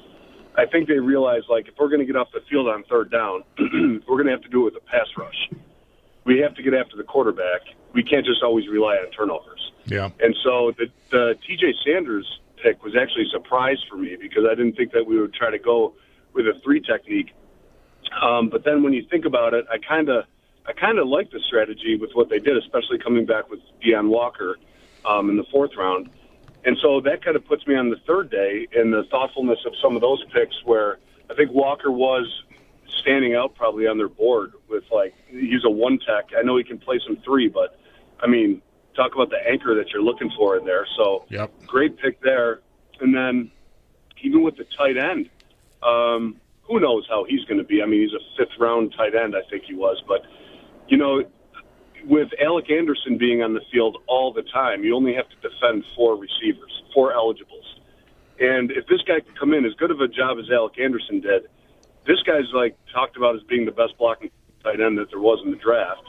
And if he takes Anderson's spot, now you have to actually guard 5 guys instead of only 4. So, if that's what they're looking at there, that made a lot of sense. And then the other corner that we drafted, who is kind of a hybrid safety nickel, we don't really have a true backup for Cam Lewis's spot. And, it just seems like everything was well thought out. Yeah. I could be reaching here for that, just looking for good things, but it seemed like top to bottom. I don't know. I thought it was an excellent draft. Maybe his best yet. Time will tell, but I really thought it was good. Okay. Thanks, Dennis. I certainly like the top 4 picks a lot. I think the point about the tight end, I feel like Sal made that point when we talked to him on Monday, that this could be an Alec Anderson replacement, and Anderson becomes more of just a traditional backup offensive lineman. I do also like having... How did Sal say it on? I think either yesterday or on Monday, raising the floor of the backups in the secondary. Nothing against the guy like Lewis or Ingram, but I think you're getting guys here that might end up pushing those guys further down the depth chart eventually. And look, that's the way the world works. You should try to get better. So. And I like having someone who maybe is targeted as a potential, not only Taron Johnson backup, but maybe eventually a Taron Johnson replacement. These players do not get to live forever and play effectively forever. So I think you got to start thinking about that, and I wonder how much that played into their selection of that. Hancock is the guy I'm thinking of there, the Ohio State guy, unless I've got them reversed, but I think that's right. I like that sort of, as Dennis is saying, well thought out. If I'm right about that, that makes a lot of sense to me. Works. Thanks, Dennis. It's Derby week. Yeah, I know. I just did an ad. Oh, yeah. You would know that. DK Horse. DK Horse. Here we go. What am I doing with money in DK Horse? Shouldn't I be paying for the water bill or something else? What am I doing with DK Horse? Probably, yeah. You don't have a Derby routine, right? No, I don't. There were a few years in there where I would take whatever someone on the air that would have been a guest on our show or on the morning show, Ryan from Batavia Downs or someone else. Todd Height, thank you. That was the name. Yeah. He's more the handicapper guy. And sort of write that down, right, and go to OTB at some point on Saturday afternoon. And just tail him. Yeah, and just do that.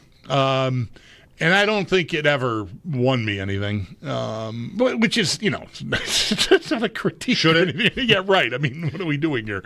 We're betting I'm sure on Todd horses. has won many times. Yes, I'm sure he has. But no, I guess no Derby routine. And as it turns out, this Derby day, I will be at Red Rocks I'll probably be getting to Red Rocks for a concert at about the time the Derby goes. All right. Will it be on the screens? I'm going to guess no, but I don't want to speak. I've never been to this venue, so I don't know. But legendary. I would anticipate no. Yeah, definitely a bucket list item for music aficionados, which I would consider myself one. And so I'm sorry, you've never seen Katy Perry either. No, that's right. And I'm really excited to see how that show goes off in such a classic setting. I couldn't wait. Yeah. I had to just interrupt you with it. Yeah. I couldn't wait. You knew I was about to say who I'm going to see. I think I did. We're going to see Jason Isbell in the 400 unit. We've seen them. Yeah, I don't even know. I tried to start counting it up, and it's more than a dozen times. And really all the way from Mohawk Place, in front of a couple hundred people to, these big giant venues like a place like Red Rocks is a stadium or anything, but whatever. It's an iconic venue. And my wife and neither of us have ever been there. We drove past it one time when we were out there visiting Owen when he was in Albuquerque. So pretty excited for, I guess, 4 days in the mountains. Is there hockey potentially? Colorado is home tonight. Tomorrow. So, yeah, we're going to miss that. We talked about this last week with Sam Paniatovich because he's got a Rockies under bet on the season, and they're out of town. They're in San Francisco. I haven't looked if there's basketball, but anyway, baseball was the only thing I would have done. I'm not going to go to a hockey game or a basketball game while I'm out there. Baseball would have been nice, have a couple of beers, sit and look at the mountains, whatever. But we'll do that without the baseball game, I'm sure. It was one of my favorite stadiums. The Rockies are just so bad. They've almost never been good. But it doesn't matter. With baseball, it doesn't matter who the teams are. It can. If you get Ohtani or something, like it can matter. But you just do it casually like that, who cares? Any two teams. Right. Coors Field, sitting way up in the right field stands with the scoreboard over left field and the mountains behind that. Amazing. Dodger Stadium, will never forget my one time there with my son who was 10 months old. John Wooden had died that day. Kershaw pitched. He's still going. Jason Hayward is still going. Struck out 5 times in 9 innings. We had this in a game opening day with the Brewers guy. I always get the Jackson's. Is it Jackson Churio with the Brewers? 0 for 5 with 5 Ks against the Yankees in 9 innings. Hayward did that night. Incredible time. And Pittsburgh.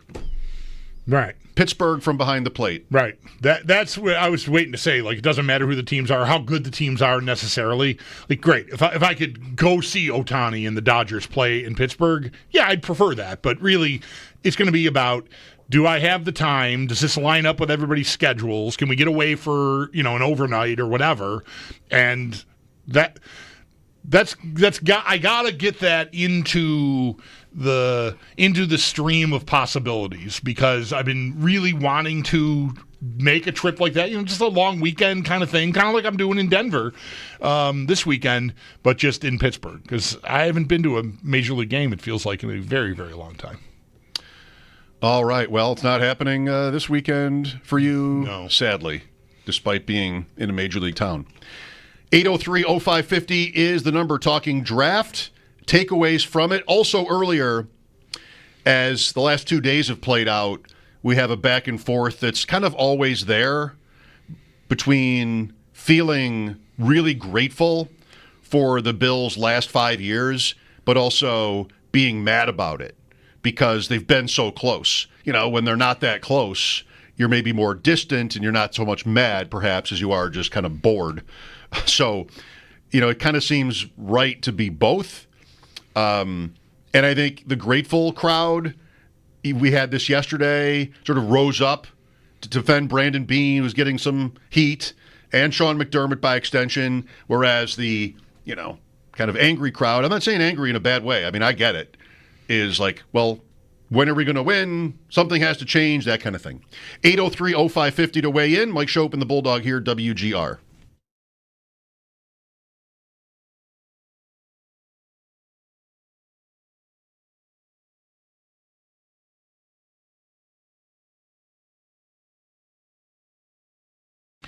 Folks, Bulldog here for Excelsior Orthopedics. When life takes its toll and you find yourself in need of a knee or hip replacement, did you know you can get that done without ever setting foot in a hospital?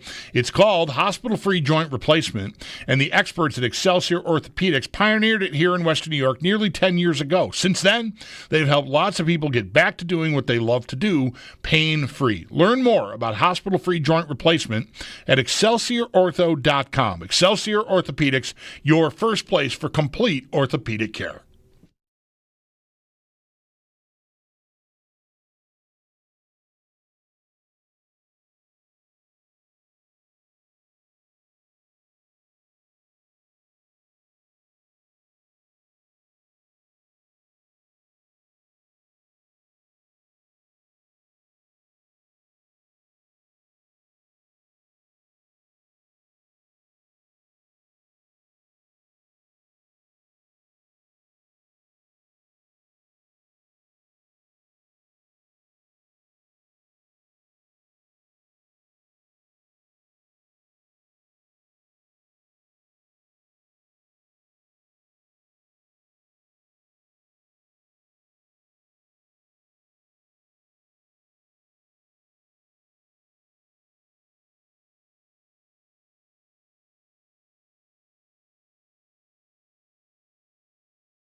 Interesting week, reflecting on the draft. That's always something. Built out by Brandon Bean's visit to the station on Monday. It's been great talking to fans about it. It's not just about, how Bean was, but like it's a window into how people are feeling about them. Many content, impressed. Many others, I think, on edge, feeling like the Bills don't know the move. They've been close. Do they know the move? Let's play a quick game, Bulldog. Okay. It's called Who Said It? Love a quick game. Who said it? This is a quote from a team's post-draft news conference. Okay. Being a defensive coach, I learned that you win by scoring points, so I don't ever want to bypass a very good offensive player. I can figure it out on defense. I'm a defensive guy.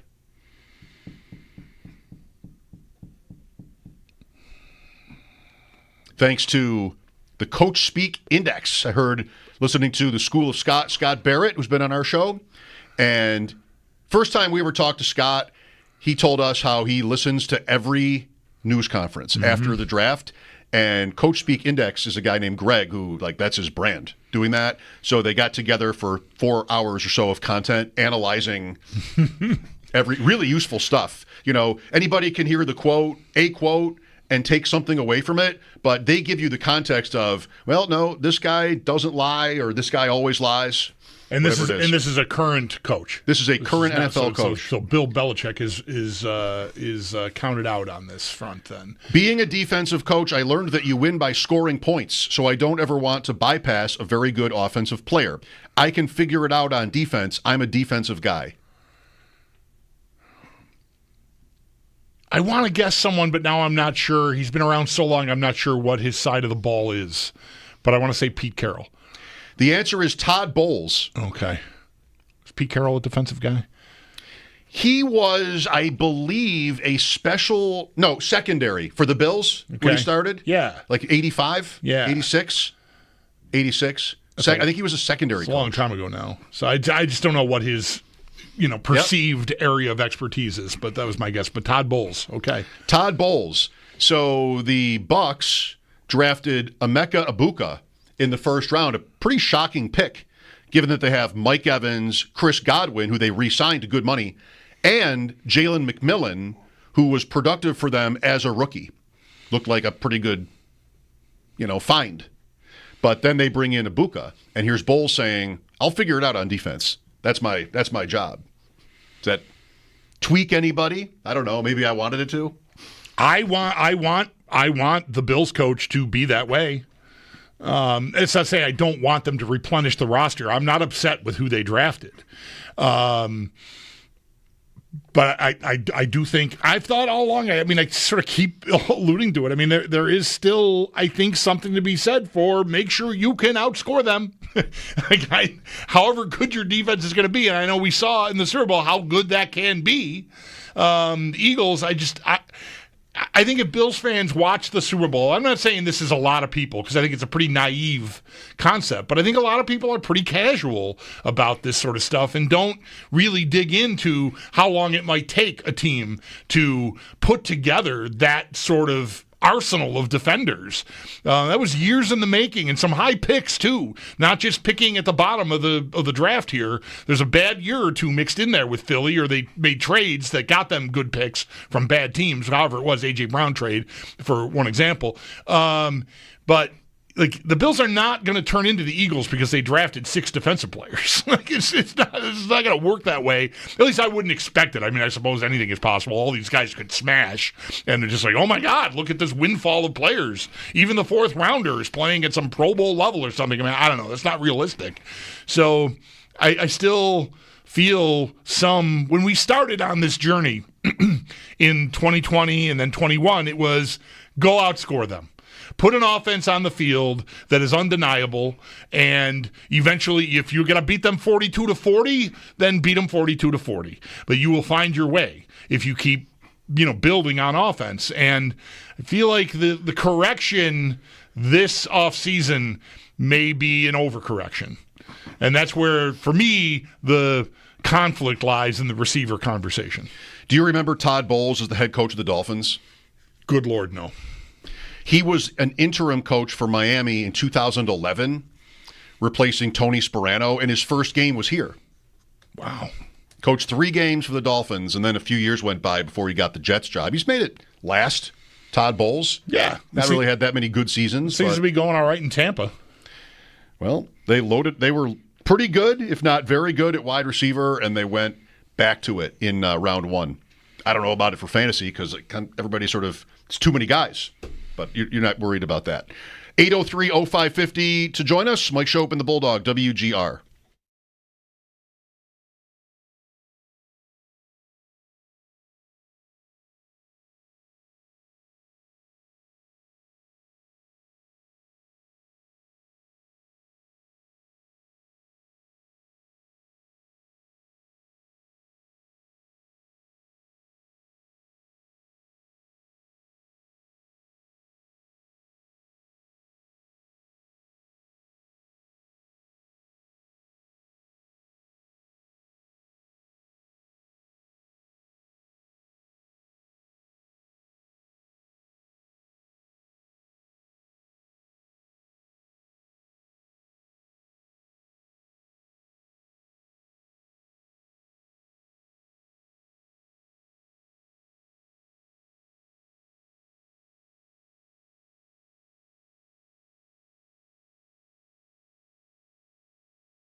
past weekend, the Falcons have been fined $250,000, while their defensive coordinator, Jeff Ulbrich, is being fined $100,000, both for failing to prevent the disclosure of confidential information. Ulbrich's son took part in the prank call involving quarterback Shadur Sanders.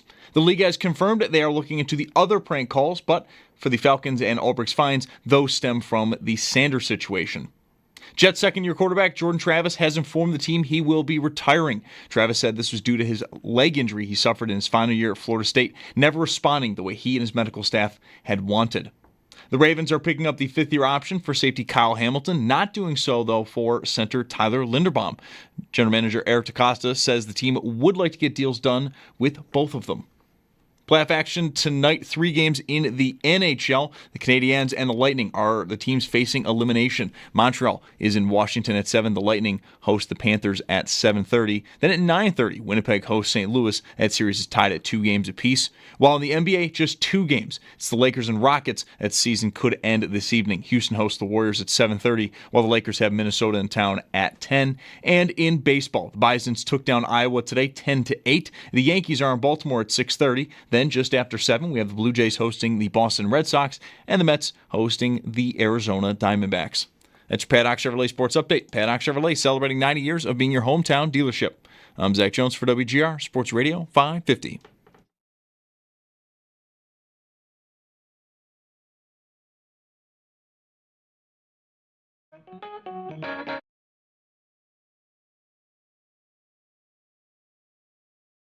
I ate a can of mushrooms. I did. Pieces and stems, if you're wondering. As opposed to buttons. It was pieces and stems, which will be my next year's fantasy football team name. Pieces and stems. Pieces and stems. And the Bulldog. I should be ashamed to admit this publicly, but whatever. How long have we been doing this? I'm a junkie. I can't be trusted. On WGR Sports Radio 550. I think I know what your answer to this question will be, but I'm going to ask it. Okay.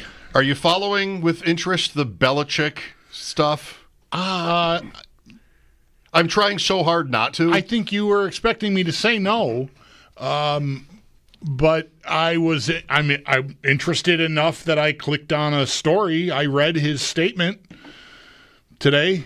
CBS just made a statement of its own. Oh, okay. There were no conditions or limitations agreed upon. Right. Yeah, I don't know. The whole I don't know. Can you wear a shirt that doesn't have a hole in it next time? Maybe. See now, I don't care enough to have known that. I did not know that. I guess I didn't notice it in. I saw a still shot of the interview, but I didn't. Ripped sweatshirt with a hole in it by the shoulder. Yeah. I mean, I'm not. Who do I want for this? I'm not sure. I don't even know anymore. I mean, there's no cultural icons anymore. There's a guy, repping a credit card. There's a gecko. Who are the cultural icons in this society anymore? Who do you look up to? You're referring to the bank guy that's on the stage with Derek Jeter and an astronaut, that guy? Yeah. Don't get me started. You're going to go, whatever that is, an assembly, and really the premise is we're here for a guy who's just trying to, talk you into a credit card in this economy. That's cool? I don't know. Anyway, Bellichic looked a little sloppy, is what you're saying here? That's his brand, I guess. Maybe if the significant other is going to meddle to the extent that she seems to be, at the very least, being accused of, she's not flat out meddling. Meddling sounds like it's not invited. I mean, I'm assuming he's good with it. Otherwise, it wouldn't be happening. Maybe she needs to get on him about his closet, maybe a little bit. There's what I'm hearing. But I did not notice that. I did see some... You know her name? I'm afraid I don't know it off. I'm going to know it when you say it because I've read it enough times. I only know her first name is Jordan. Yeah. Her last name, I think, is 6 letters, but I don't know it. Yeah. At least I have that going for me. I thought I saw some footage of him doing some coaching on the field at what I guess would be like pre-spring practice or something in North Carolina, and her in some sort of like knee-high boots helping, which I thought was, okay. All hands on deck, I guess. I don't know. Are they America's couple? Is Alan and Haley Steinfeld America's couple, or is Bellichic and Jordan? I don't know. I don't know her last name. Who is America's couple? Never mind. Rhetorical question. I'm not asking you for an answer. I don't think I have no idea who it would be. When I thought about like dress up, who I thought of Pee Wee Herman, who's dead. That's like from the 80s where he wore a tuxedo. That's what I thought of. And I didn't really need Bellichic in a tuxedo. I just thought, like, here's somebody I think of as being sort of dressed, put together.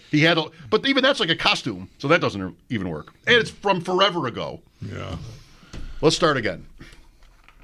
Wide receiver? No. We were talking earlier about your attitude about the Bills.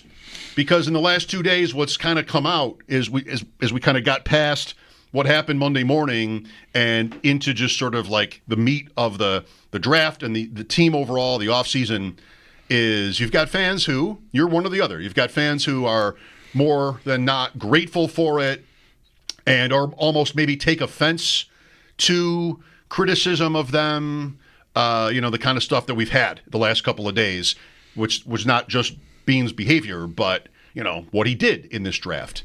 And then you also have, those people who have kind of had enough of the excuses, they might say, they might call it, for how the Bills have, figured out ways to not, in a more, expensive, substantive way, gone after receivers. I don't need to have the conversation again. I like the conversation about your feelings, just whether you're more the grateful Bills fan for all their success, we know what preceded it, or the fan who's like tired of waiting, tired of losing the same way to the same team every year in the playoffs when your team, parentheses, your quarterback, are so good. And I mean, I get both. There are both. I end up more in the latter camp. It's just how I am. It's really all about, not all. I mean, I certainly can enjoy sports, in a vacuum, and almost any sport in that way. But with the Bills and the Sabres, it's a quest. It's a quest. It's a quest to win one someday ever. Sneaky Joe sent me a text earlier when he heard us talking about this. And he mentioned how he was at their draft party Thursday night. Mm-hmm. And he said that when people were there, ESPN put a graphic up. I was watching NFL Network. I didn't see this. ESPN put a graphic up. Bills have the most wins in NFL history over 6 seasons without making a Super Bowl. Right, I saw that. And the whole crowd booed or groaned. Like, what? Offended by it? Booing that would not exactly be being proud of it. Right. That's frustrated. That is frustrated booing, I assume. Not even mad that you're pointing it out on TV at the draft, right? Like you could I don't want to see. Don't remind me of that. Like don't like I mentioned earlier with Butchergrass saying about the misery of Leafs fans, and I'm over here in Buffalo going, dude, no, that's frustration. And look, I'm not going to lie. I definitely come down more in the grateful side of things myself. But I saw that Thursday night, and I don't think I was watching with anyone in particular that I recall. Maybe Fred was in the room with me. So I don't know if I groaned, but if I was going to make a sound at that moment, it would have been a groan. I don't know about a boo, but it would have been like, jeez. So on one hand, it's, wow, that's really great. No one's won more games, But geez, it's a tough mantle. It reminds me of Nick Costo's point from last Wednesday, and I don't think I've ever really known this. What did he have? No team, the Ravens too. The Bills and the Ravens, coach and quarterback together for so long. No team with that has ever won a Super Bowl after. But once you get beyond a certain point in time with the same coach and quarterback combination, continuing to bang on the door has not worked. Yeah, that was it. Whatever this amount of time is, that Jackson and Allen obviously came into the league at the same time, so they're joined at the hip on their timeline here with Harbaugh and McDermott, respectively. 7 years. 7 years, and yeah, that was Yeah, I didn't ever think to question it or look it up or anything, but okay. That might be pretty telling. But, I mean, at the same time, like, am I supposed to assume that because of that, the Bills or Ravens aren't winning this year? I mean, they're both going to be real contenders in the AFC again, I would expect. But that was Nick's take, and that you can have that take. Yeah. Right? That you can go either way with it. What's happened in either case or both is evidence that they're going to come up short. They don't have the right mix, or they don't have the right something. Or you can be like, I'm losing to Kansas City every year by a field goal. One of these times, it's going to turn right. It's going to turn out right. Then, of course, you have to win the next game, or however many other games there are. Right. These losses haven't all been in the AFC Championship game, only 2 of them. You can't win a Super Bowl by beating the Chiefs alone. But still, it's obvious. Like, they're close enough where you might think it's even crazy. We've had these conversations every offseason since, this started, to consider changes. And your changes wouldn't be Allen. No, obviously not. No. Some of these teams, if you think about it, maybe you can think of them. I don't know if I have it yet, but examples would include ones where the quarterback maybe would get the blame for the losses, choking in the playoffs or something, and not the coach. Now it seems the coaching changes are easier. You got Allen, you wouldn't think of changing out Allen, but still, like, what would it cost you if you wanted to do it? What would it cost you? You couldn't just. It's not even worth debating. It would be a coaching change there if you wanted to change that. Baltimore, too. Anyway. Yeah. There is the unfortunate timing of their arrival in the league being preceded by 1 year by the guy in Kansas City. Like that, it is not just maybe a normal adversary to overcome. It seems like one with the coach included that is, particularly challenging to get by, and both organizations have the same problem. And that it's right to consider these jobs do not last forever. I don't know when it runs out. Like, I struggle with you. You've said, like, this year for you, like, because somebody I guess you should or maybe have to. I don't know. I struggle with that. Like, I don't think I could sit here and say what you said back in whenever that was you said that, February. And yesterday. Because you're right, to repeat it. I don't know. I can't just decide, okay, this is enough. I don't know. Like, but it's more reasonable maybe to do that than react in a temper tantrum about something that goes wrong, like, say, I did after the Philly game. If I were in charge of the Bills, I would have fired Sean McDermott after that Philadelphia game. Season before last. That's how angry I was. But, there's a reason you don't make those kinds of decisions when you're hot, when you're angry, or emotional. The other side of it, like, you need to be level and calm, like, not overreacting one way or the other. And any kind of emotion, positive or negative, is going to influence that. And it probably is better to have more of a plan, I guess, but I don't know. That's a tough concept for me. After all the success they've had, I just can't say, okay, this is it. I don't know. I don't know how that's all going to unfold.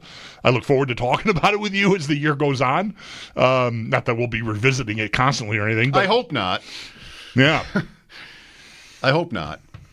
But not that this is bad. It's likely to be another season where the playoffs are probably pretty close to a formality, like last year was, and like some of the, not every year, but some of these years have been. The 2 years ago got a little dicey, but ultimately, of course they made it. Week 18. Right, to win the division. Ago. Right, they could have been eliminated on the last day. When that day started. That's right. But, probably this year will be... They'll be in. They might not win the division, but they'll be in. We'll see. Just probably. And if that's what you're facing, then, well, how do you sort of talk about it, look forward to it? You can do that in a lot of ways, but it's really all about the playoffs. That's the whole consideration. Talking about a coaching change or something, it's about the playoffs. They have the most wins ever over 6 seasons for a team that hasn't made it to the championship round or the Super Bowl. So it's really all about the postseason. The thing, this has come up the last couple of days. You're drafting for the long term as well as the short term, and maybe more so for the long term. The idea now, you hear it put it in the context of the second contract. Should I draft a running back? Am I going to want to pay him a second contract? These are all players that you hope to be able to want to sign to a second contract. So it's like 5 years plus where, you're sort of hoping with these guys. Shortened, it's this season. Okay, TJ Sanders, how much does he play? I've got these other, I've got Daquan Jones. We'll have to see. And on down the line. Mm-hmm. And then you shorten it more for a team that should be in the playoffs. Pro Football Network, they send me an email every day. I really don't know much about what it is, but I always read the emails. It's lots of good stats and information, and they did a breakdown today on each team's playoff odds, like by their analysis, and the Bills had the highest in the NFL. 97.3% or something it was. I don't know what went into their analysis, but probably win totals. Sure. Other divisions weak. The division, right. Yeah. So you shorten that one more time, then it's, okay, I'm on the field at Arrowhead Stadium. It's the fourth quarter. The game is tied. What does my draft do for me in that situation? Because that's what's going to make the difference. And maybe TJ Sanders makes a play up the middle. Maybe Maxwell Hairston picks off Patrick Mahomes. That's why you're doing this. That's right. What you're hoping to get. And I think part of the receiver point, I'm not trying to make it about that because you could do this for other positions besides receiver, but part of that for me is in that fourth quarter, having a player that I can beat you with. That scares you. That scares my opponent. And they do not have that. Right. Like they had a great season without it. If you want to say, if you agreed, you'd say they didn't have it. They had a great season without it, and maybe they can win next time without that player. But they do not have that player. And it would have come at the expense of TJ Sanders, who in one way or another, that's what that would have been. Or maybe not Sanders necessarily. Maybe Deion Walker. Jackson. Whatever, yeah. Landon Jackson? Yeah, Landon Jackson. You get the point. So it's a long time before they even kick off. But that, I think, is really, it comes down to however difficult this really is. You can't know almost anything about. It's funny. I say this. You can't really know the situation. Who are you playing? What kind of game is it? Despite the fact that 3 of the last 4 years, they've had the same thing. They've had the same situation. Very similar, right? Against the same team in the same state. Well, one game was here, 2 in Kansas City. I'm thinking about 13 seconds in the last 2 playoff losses. So, you can maybe do a little well trying to predict right, a certain opponent and a certain kind of game. And what are you going to do? Who are you adding to your team that can help win that game for you? I mean, it's kind of really hard to know the answer. Yep. But that is it's got to be part of the thinking when it comes to their drafting. And I think it is objectively fair to look at what they've done, who they've chosen, when they've chosen them. Now I already want to back out of making such a definitive statement about it, because they did use their top asset in an offseason 2 years ago on a tight end, and then last year on a receiver, albeit trading down with the team that we're talking about as your adversary and whatever. So it's not. It just feels like the defense thing has. They've done this before. They did this after the 2020 season, and now they're doing it again. And it's not like every year you should be choosing which side of the ball to be emphasizing in your draft. You mostly should be trying to draft the best players that are available regardless of all of that.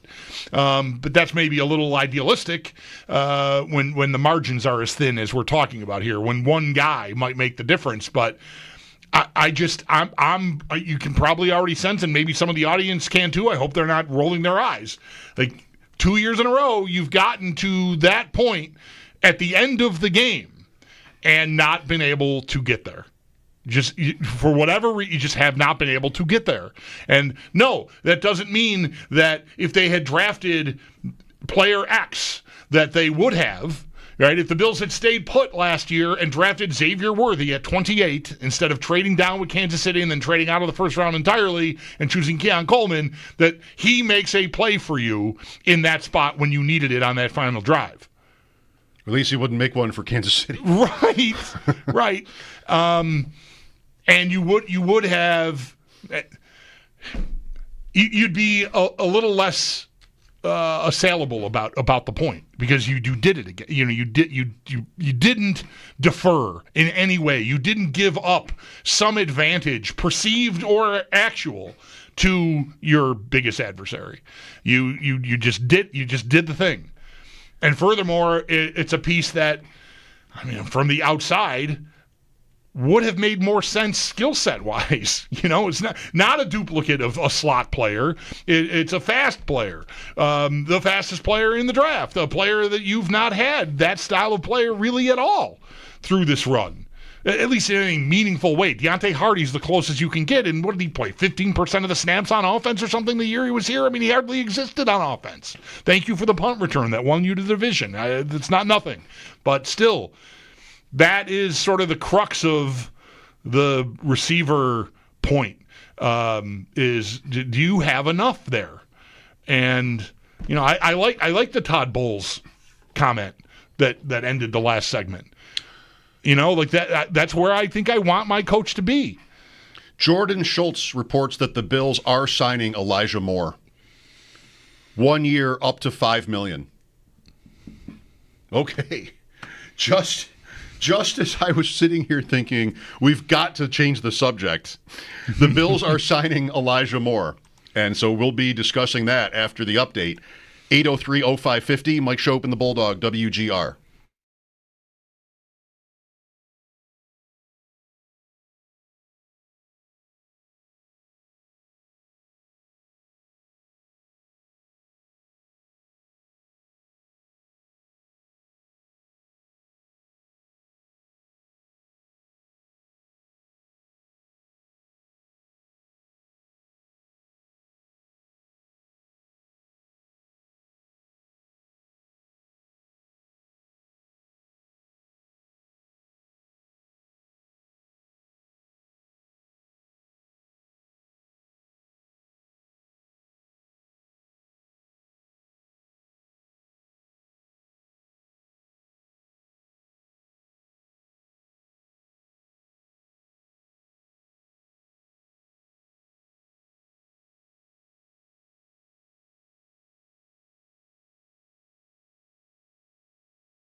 Literally was like 10 chairs were just all over the place in there.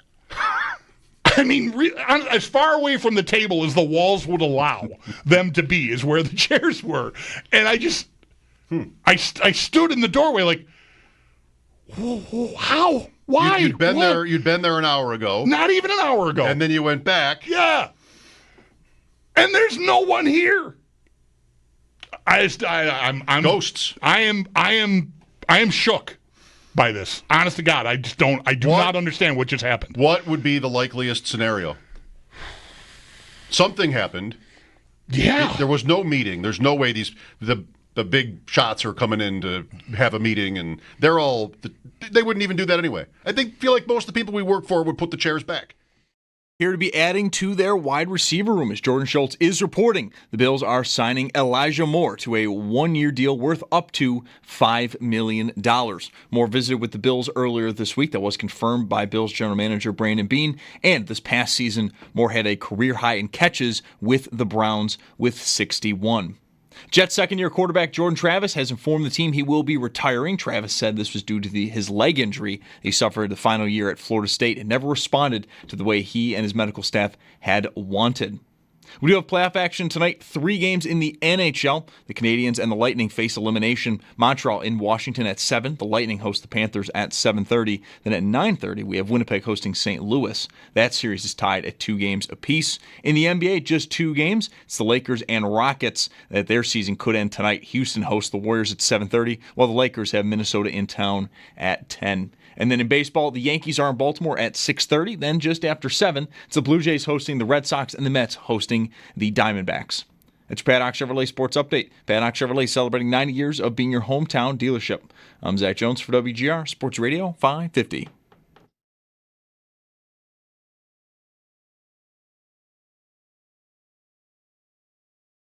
Play action on first down as Winston throws to the end zone. It is caught. Touchdown, Elijah Moore. Okay. The train keeps running. In more ways than one. Wide receiver Elijah Moore signed by the Bills reportedly. And I've said before, his name came up earlier this week when it was reported that and confirmed that he was visiting. Then again yesterday when there was the report about his status. Some tag that was put on him. Right, yeah. The Browns, I believe, will get a compensatory pick now because they did that. And the Bills signed him anyway, so they can't keep him. I've said how I think of Elijah Moore, the 2021 draft. The Bills picked 30th, again, that year, coming off of an AFC Championship loss to Kansas City, as like a fun idea. All right, we've got this. Mm-hmm. It's the COVID year. Look at Allen. I felt 2020 like they should have won it. It was the one Chief playoff game that was not close. But that's always sort of baffled me how they ended up losing so badly that day. But they were as good as anybody. Chiefs lose to Tampa in the Super Bowl that year. Anyway. By a lot, whatever that's worth. By a lot. Yeah. Diggs, Davis, they've got the great quarterback now that's established.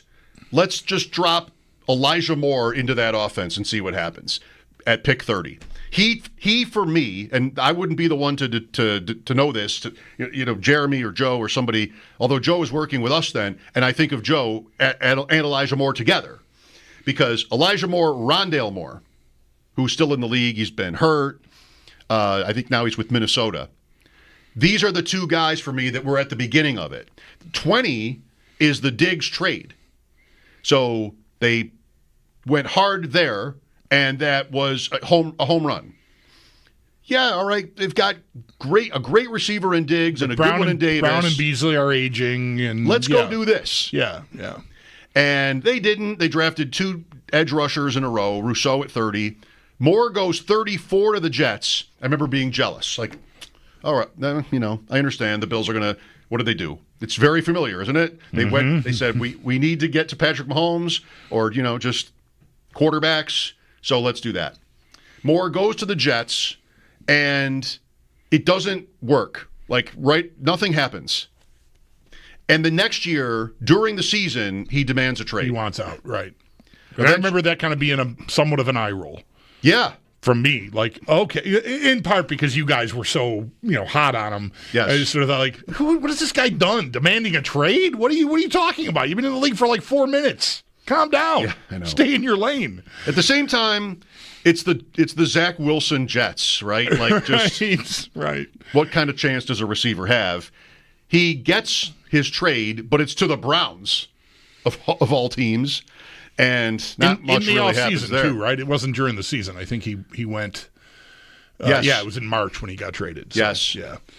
So then he's on the Browns for 2 years and does only a little bit. I don't know what the ceiling is here. He's young. You have Brandon Beane saying multiple times about the draft. At least I want to say specifically about the draft. Right. That he didn't see a guy with what they needed, on defense and everything as the draft was rolling along, that he would put above his top 4. And I don't know, this is not a draft pick. That's right. I was waiting to sort of make a crack about that, but it is right to differentiate the draft from, a veteran player who's got a provable skill set within the league. On the surface, there is speed here. I mean, he ran, I think, a 4.35 coming out. So that's, that I think is an element that I can use, but I've not yet gotten to the snap breakdowns formationally where he plays, but he feels like a slot guy to me, which is not ideal. But that feels like and are different things. I just want to make sure that I'm saying that. I don't know what the breakdown is and how he's been used, and that doesn't necessarily mean that he has to be used that way. Plenty of people thought Keon Coleman should be a slot receiver, and the Bills hardly ever used him in the slot. He was a boundary receiver. So we'll see. But his size and his profile sort of indicates to me that's a slot guy. But so I don't know where that fits. If the speed is one piece, but is he someone that is going to be used down the field like that? I guess we'll have to wait and see what sort of analysis we get on that. 5'10", 180. PFF grade last year out of 98 wide receivers, he was graded 92nd. Receiving grade 93rd. Overall grade 92nd. He must have done something else. Maybe he made a block. I see. Right. Or something. He did something to move up one spot in the PFF grade. I could be optimistic about this, but I don't know where he ranks. It's more reminiscent of last year with Claypool and MVS to me than anything else. We are post-draft now, and really mostly post-free agency. I mean, just a few guys hanging around. Like him. He was free agent enough for the Bills to be able to bring him in and sign him. Yeah. At least caught 61 balls last year after 59 the year before in Cleveland. So I don't know that Claypool was anywhere near that kind of production by the time he got around to signing with the Bills, or the Bills really taking a flyer on him. So there's at least, I think, recently a little more than what you had there, but it might end up being about pretty close. Yeah, Claypool just was moving teams, more, or at least was on the Browns for a couple of years. Jay is with us. Hi, Jay. Hey, guys. So I'll give my knee-jerk reaction. So I see your point there, Bulldog, but I'm kind of thinking the same thing you just said, Mike, with the Claypoolish kind of move. I look at this and I say, oh, okay, you know what? I'm not ungrateful. It's a nice player, but don't we have a lot of nice players on this team? And I say to myself, okay, where does he play? Yeah, Bulldog, slot, 5'10", 180. Okay, speed. We all talk about speed, 4.35. But that was 4 or 5 years ago. I'm not saying he can't be fast now. He's a free agent that's been on the market for a little bit. No one else seemed to want him, I guess, and here we are, we have him. And that's fine. But I'm tired of saying that's fine. When it's 1 or 2 plays left in a game, and I'm going to keep saying this until I'm blue in the face, and we're against the Chiefs, what is that team looking at and being scared of? And we still don't have it. I don't know what we do about this, and this just feeds into, and I'll end here, what Beane was kind of mocking about wide receiver on Monday, and then as soon as that thing ends, we got reports of him going after a receiver. So I don't know. We got Josh Allen. We all always have a chance, but I'm tired of saying that. Thanks, guys. All right. Okay. I don't have last year here, but the first search I did on this has him less than half in 2023, 44% of snaps in the slot with Cleveland in 23. The year before that in New York, 49.6. So that's not overwhelming. It's a lot, but it's not 80%. Well, it's what percent is it going to be here if he makes the team? 0? Right. Yeah, I don't know.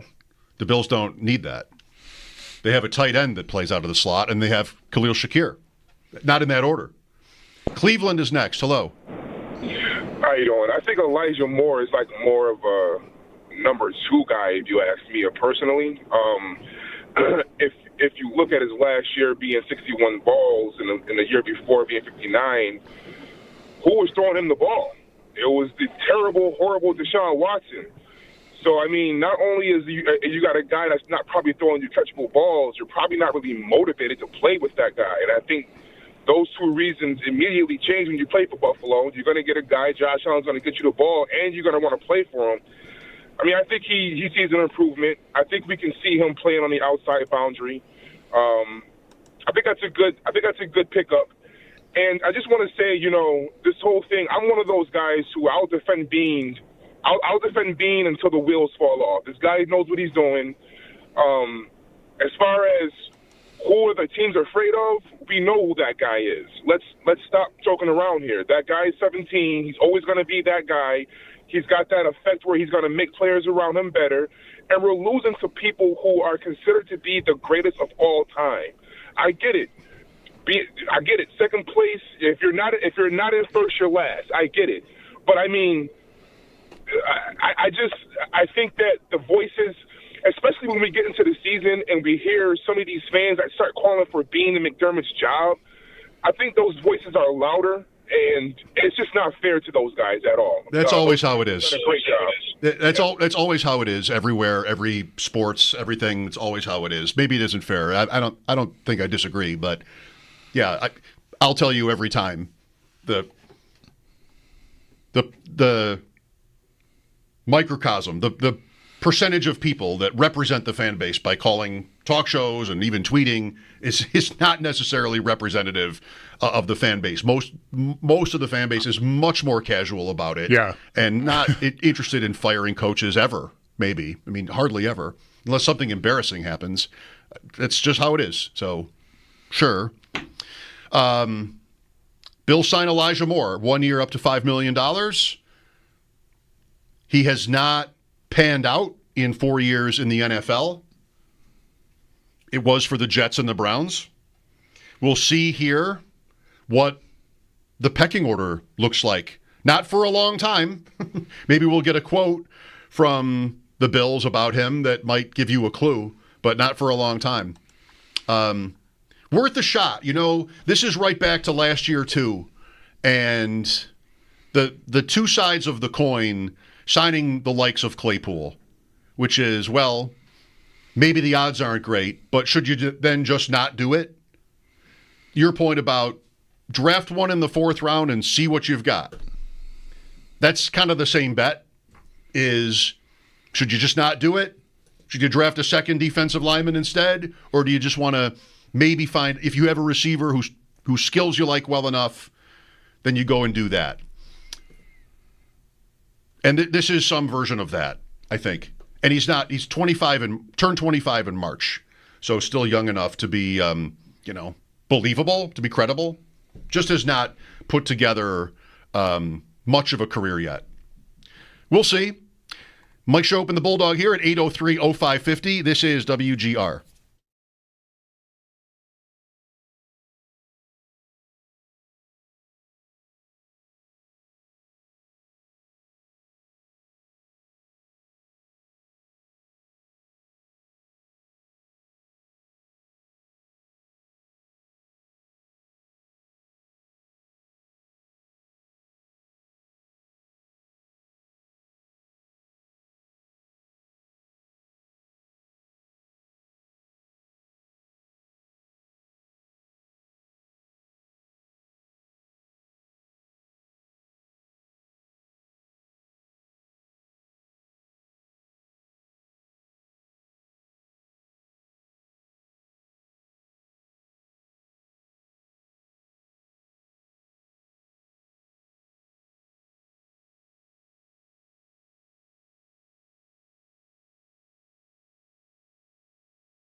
Welcome back. Elijah Moore will be a Bill, or at least he will aspire to be one. He's signed with the team reportedly 1 year for up to $5 million. You're not a Bill unless you make the team. That's what I'm saying.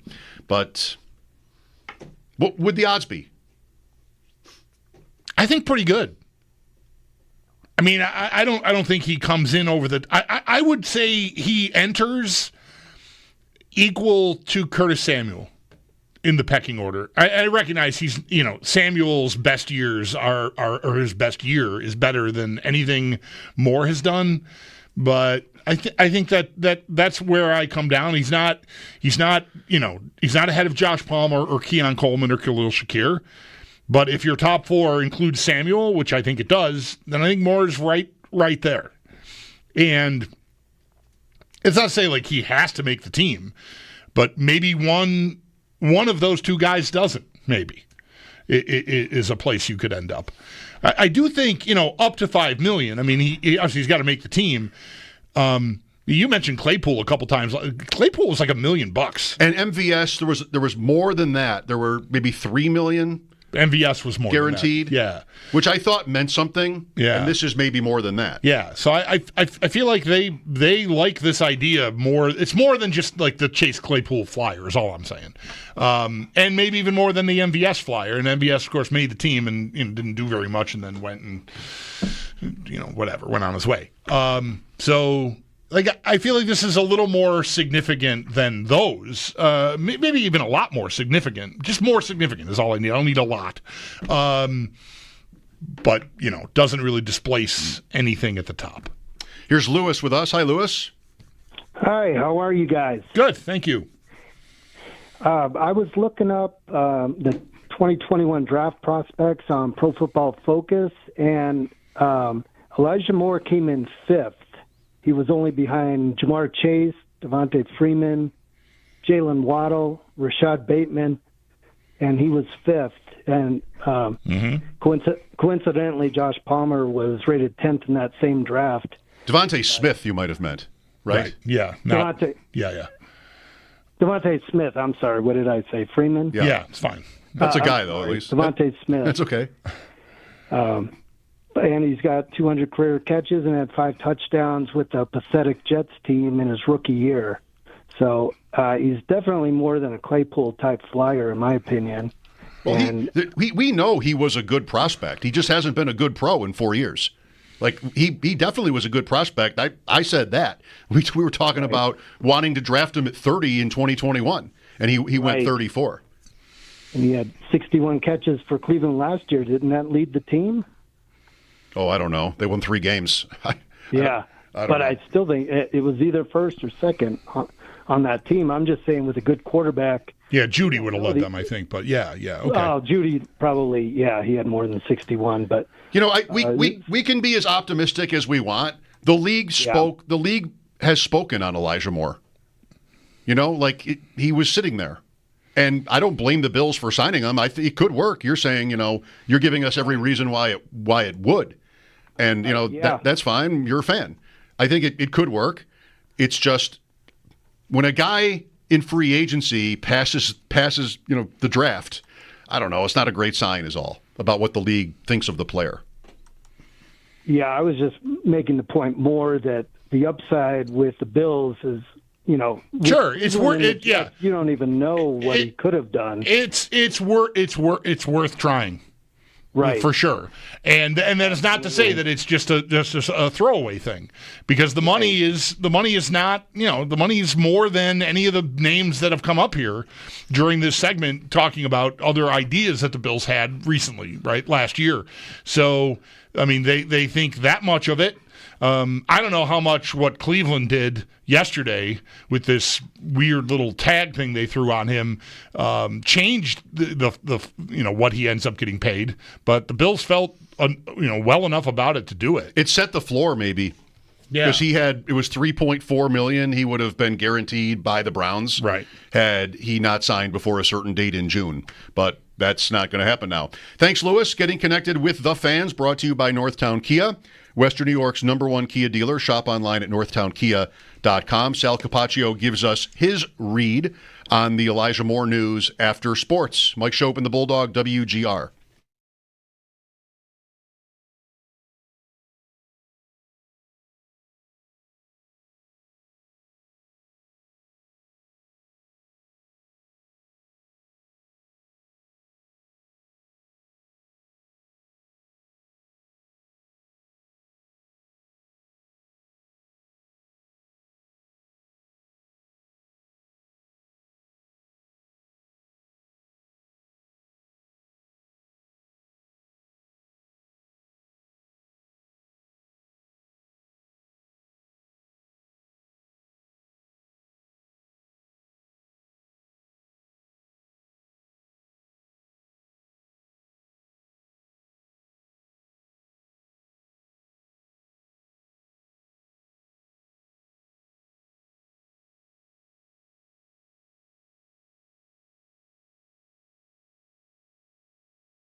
The Buffalo Bills are reportedly adding to their wide receiver room. A source confirmed to WGR the Bills are bringing in wide receiver Elijah Moore on a one-year deal worth up to $5 million. Moore did visit the Bills earlier this week. Bills general manager Brandon Beane confirmed this. He did have a career high in catches last season with the Browns with 61, and Moore is just 25 years old. Sal Capacio will join the show next to give us the latest on this.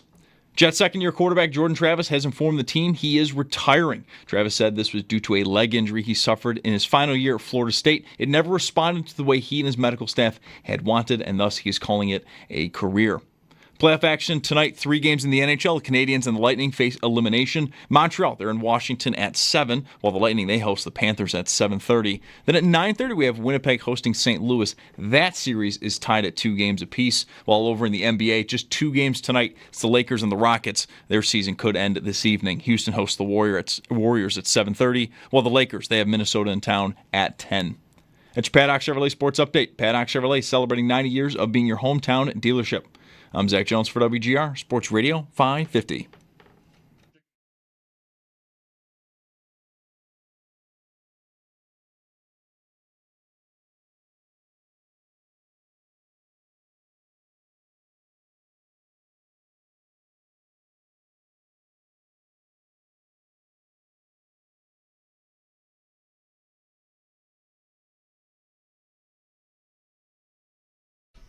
Yeah. Welcome back. We reached out to Sal in the wake of the news that the Bills are signing Elijah Moore, and Sal Capacio joins us now on the West Her hotline. It's way funnier. We reached out to Sal to ask him about Elijah Moore, and he told us to go to hell. Yeah, well, but then he changed his mind. The boss put the pressure on, put the squeeze on. You guys again? Oh my gosh! I almost made it through the entire afternoon without having to talk to them. Oh my god! I was I had a buddy text me just a little while ago. I was laughing because he was kind of revisiting what happened Monday, and now we get to a point in the receiver, and he texted me just simply the quote from Bill Polian. Said, "Jim Kelly is our quarterback. Marv Levy is our coach. If you don't like it, you can get the hell out of town." Right. Right? Just so funny thinking about like how this all turns, how this league works, and how everything fans and debate. And we didn't have social media back then, right? It would have been amazing with Polian and some of the stuff that wound up happening. Look, I mean, the Bills here right after what happened on Monday with Brandon Beane coming on the radio, we had learned that Elijah Moore, was in for a visit. So clearly, in some capacity, Brandon Beane did feel that he needed to do a little bit more in the wide receiver room, whatever that is. So now here it is. He is signing, and thank God, honestly, from my standpoint, that I don't have to deal with all of this stuff of, with the contract and the compensatory stuff and the unrestricted free agent tender. He's a Bill. It doesn't matter anymore. Right. That's all dead.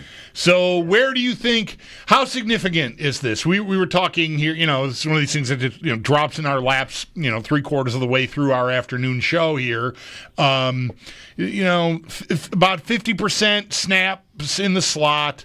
The money's not, it's not huge, but it's more significant than either of the veteran wideouts they signed last year after the draft in Claypool, which was only $1 million, and even MVS, I think, was maybe $4.5 million guaranteed, or maybe the guarantee was a little less than that, but whatever. This is up to $5 million, so we don't know the whole breakdown, but it feels to me, Sal, like maybe he and Curtis Samuel are duking it out for playing time on this team. Yeah, probably right, Bulldog. I mean, they don't really have a true number 2 slot receiver, right? I mean, I think you could say that, Khalil Shakir is your true number 1 slot guy there, but, it's not Keon Coleman. And even Joshua Palmer is more of a boundary guy with what he does, but he can play in the slot for sure. I just, a lot of the guys have, the Bills love flexibility, and that's what he brings too. There's no doubt. But I agree with you. I think that, this is a guy that's going to now compete for snaps, probably with Curtis Samuel. We'll see where that goes, but could be really with anybody. It's just you want to raise the level of competition with everybody once they get to camp, and that's what they've done here with Elijah Moore. So kind of raises the floor from that. I was thinking a lot about Laviska Shenault over the last few days, and it's not that I think he's going to the guy might not even make the team, right? But it wasn't even that he could be some high end producer, but the fact that he can win a kick return job, and that Brandon Beane mentioned they liked him coming out of the draft a few years ago. I thought he could factor in a little bit here too. So I wouldn't be surprised if that's a guy that kind of at least gets a little bit of time to show what he can do. I feel the knock on him for me was finding out that he doesn't have any punt return experience. Not that they couldn't. If the kickoff thing changes dramatically enough, maybe a team, maybe the Bills as that team, would feel it's worth the investment just for a guy who does that really well, better than anybody else we've got. But I kind of feel like it's more ideal to have, like, say, Codrington, who did both last year. You got a guy that does both. That's what you do. Well, I think you're going to want 2 kick returners, though. That's the thing. Oh, and, right. Yeah, because the way the alignment is now, they're going to want 2 kick returners. And I do think that their projection is it will change a lot. There's going to be a lot more kick returns. If you listen to Beane and McDermott at the owners' meetings and even when they signed Chenault, I mean, Brandon Beane now, there's no guarantee. Again, it could be somebody else. It could be Ty Johnson, whoever. I think they believe enough in the fact that this is going to dramatically change enough that they want a guy that's going to be able to do this. Elijah Moore, for what it's worth, did a little bit of punt returning, very little in the NFL, and some in a couple of his college seasons at Ole Miss. You hinted at the sort of the irony of being on the station on Monday and then this move. Is there anything more to say about this with that? Like, I would say no to this. I don't think he's going back on anything that he said. Really, it was more in the context of the draft. But, he did kind of rant on about how successful their offense was. And, as it happens, last year, say what you want about the players, they did quite a bit of this going into what was left in free agency, bringing in Claypool and MVS and so on, Isabella, Hamler, guys over the years, just to give themselves more chances at, a hit, I guess. This is maybe above those names, but I don't think he's going back on anything that maybe you guys can think of a way that he is. I don't know. I would say no for the timing of it. He came on the radio. They'd already known Elijah Moore was coming in. He was here, like when that happened. Right. Or they were bringing him in. He was literally reported.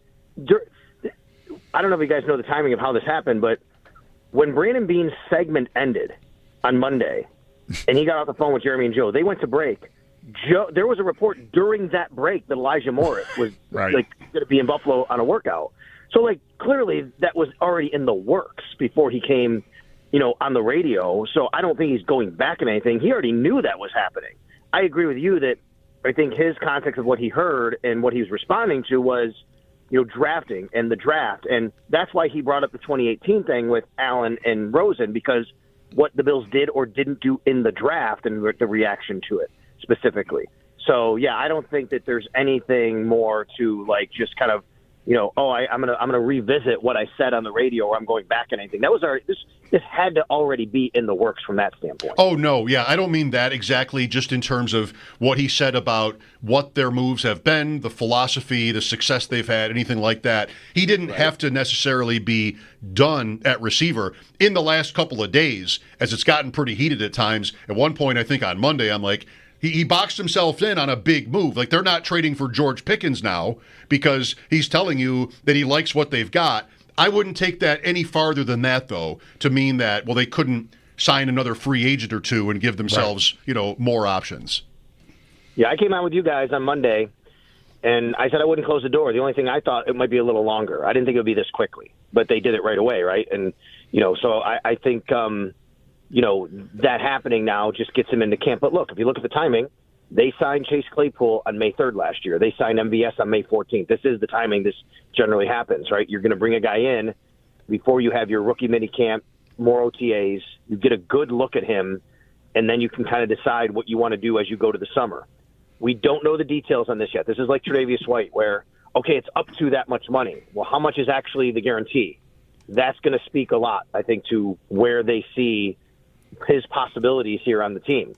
Now, his guarantee was going to be $3.4 million, as we talked about yesterday, if he went back to the Cleveland Browns if he hadn't signed before July 22nd. Does that mean the Bills are giving him that sort of guarantee? Or it could simply be he's taking less guaranteed money to bet on himself to better opportunity, right? Yeah. That's right. Yeah.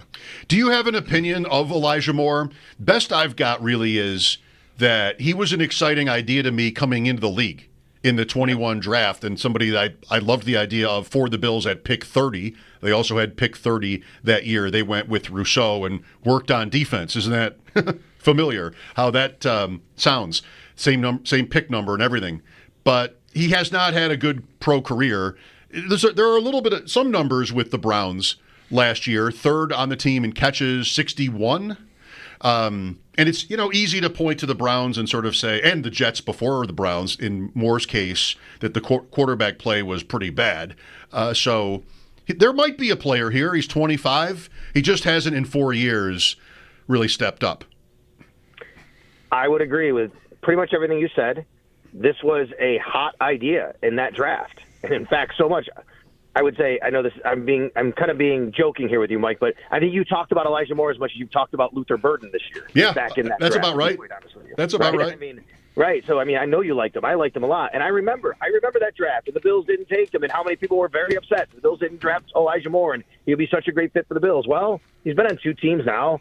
The Jets, who need players, and they wound up trading him, and the Browns here, who can't get out of their own way, and he can't really be very productive with them. It's been okay. So it hasn't hit. He has not been the player many people thought that he would be coming into the NFL. Doesn't mean he can't be. I would say this. You hit the nail when you said he kind of outranks some of these other guys, even in production, right? He's been more productive than Andy Isabella, that's for sure. He's been more productive than a Chase Claypool. Other than, Claypool's first couple of years, I guess he was pretty productive. But, from that standpoint, he's a little more intriguing to me than he would be those other names. Recognizing that there are, of course, mitigating circumstances here, playing time, injury, etc. 61 catches last year with the Browns. Yeah. Only Khalil Shakir had more than that, and kind of by a lot on the Bills. Coleman, again, there's injury. Kincaid, injury, but that's 29 and 44. Hollins was 31. Knox, 22. Cooper, 20. Curtis Samuel, 31. Sorry, he was down below there because I got the different thing highlighted. But still, so for as much of a, how good is this guy? He's the second leading receiver on the Bills, almost by double anyone else. Bulldog, I don't have it in front of me. Where did he rank on the Browns last year? Third in catches. Like Judy had 90 some catches, and then Njoku had 64. So as wide receiver, he was number 2. Yeah, right. One touchdown. Yep. Yeah, you guys know, right? This isn't like anything that's super special analysis, but a lot of it's just role you play, right? What role do you play on that team versus the other team? He's going to be a different role in this team, most likely. Could he eventually carve out that kind of role for the Bills? Sure. I could see it. But then it's got to be at the expense of somebody. And I think, go back to our original part here, it's probably Curtis Samuel. But, he's a different role on the Browns last year than what he's probably going to be on the Bills this year, which impacts all of that. But I think he's going to get opportunity here. Okay. Sal, thanks for fitting us in. You got it, guys. Thanks. There's Sal Capacio on the Western Hotline. His appearance is brought to you by New York's only outlet liquor. When you need to stock up, it's the place to buy a case. What's your outlet? More stats if you want them, courtesy of our buddy Sneaky Joe from the morning show. He just tweeted, this is very hot off the presses, 36 seconds ago, 47% of Elijah Moore's 102 targets last season were uncatchable. Is that a lot? Is that a high percentage? I don't. Half.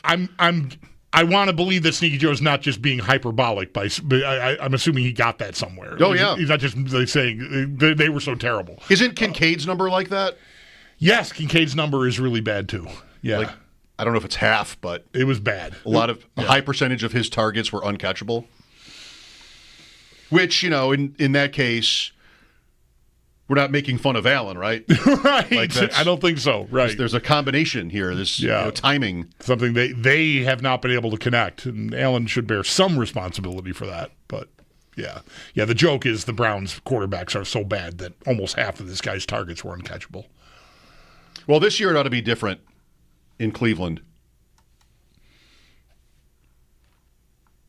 Well, that's sure. Will it be better? No, it won't be different. It might be a different flavor of bad. It won't be different. It'll be the same, I think. The Browns, right from the Travis Hunter trade with Jacksonville, set themselves up for a quarterback next year. 2 firsts, maybe are both high. mean, the Browns should be pretty bad. And so what do? They draft a defensive tackle, a running back, ultimately another running back, but also 2 quarterbacks. So it really is kind of like those 2 guys. Maybe we talked about this at this time yesterday. I don't know. But Dylan Gabriel, Shadur Sanders, I feel like one of them at the most survives this year. And, one or both of them will get a chance this year, I think, in games to make their case. And they'll have to be great, which means they'll win games, to take the 2026 quarterback pick off the table, you would think. But, otherwise, why bother? Right? Like, why bother drafting Sanders and even Gabriel before that? I get drafting one of them because, you want to give yourself that chance. Yeah. And it looks right to do. The Giants did it too with Dart, although that's a bigger investment. You think Dart is their plan. It looks right to do, even with 2 veterans in there. Draft both. There might be a different reason for doing that. It's just there's a pretty good chance that by next year's draft, they won't need either of these 2 guys. Like Sanders and Gabriel will have this year to show that maybe they belong in the league. And then Cleveland drafts whoever next year, and these guys are backups or they're just cut. Right. So makes you wonder about sort of the need for the need and the motivation. Like I know, I don't know this. I don't know that anyone does. But even on our show yesterday, at some point it was inferred. I don't know if it was one of our guests or if it was just someone who called.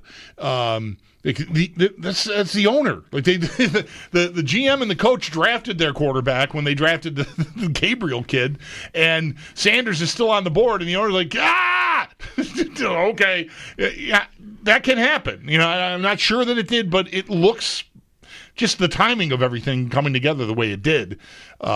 Could make you think like the owner really liked this guy, so he wants us to give him a shot. So okay, we'll give him a shot because it's the 5th round, and what are we going to do anyways?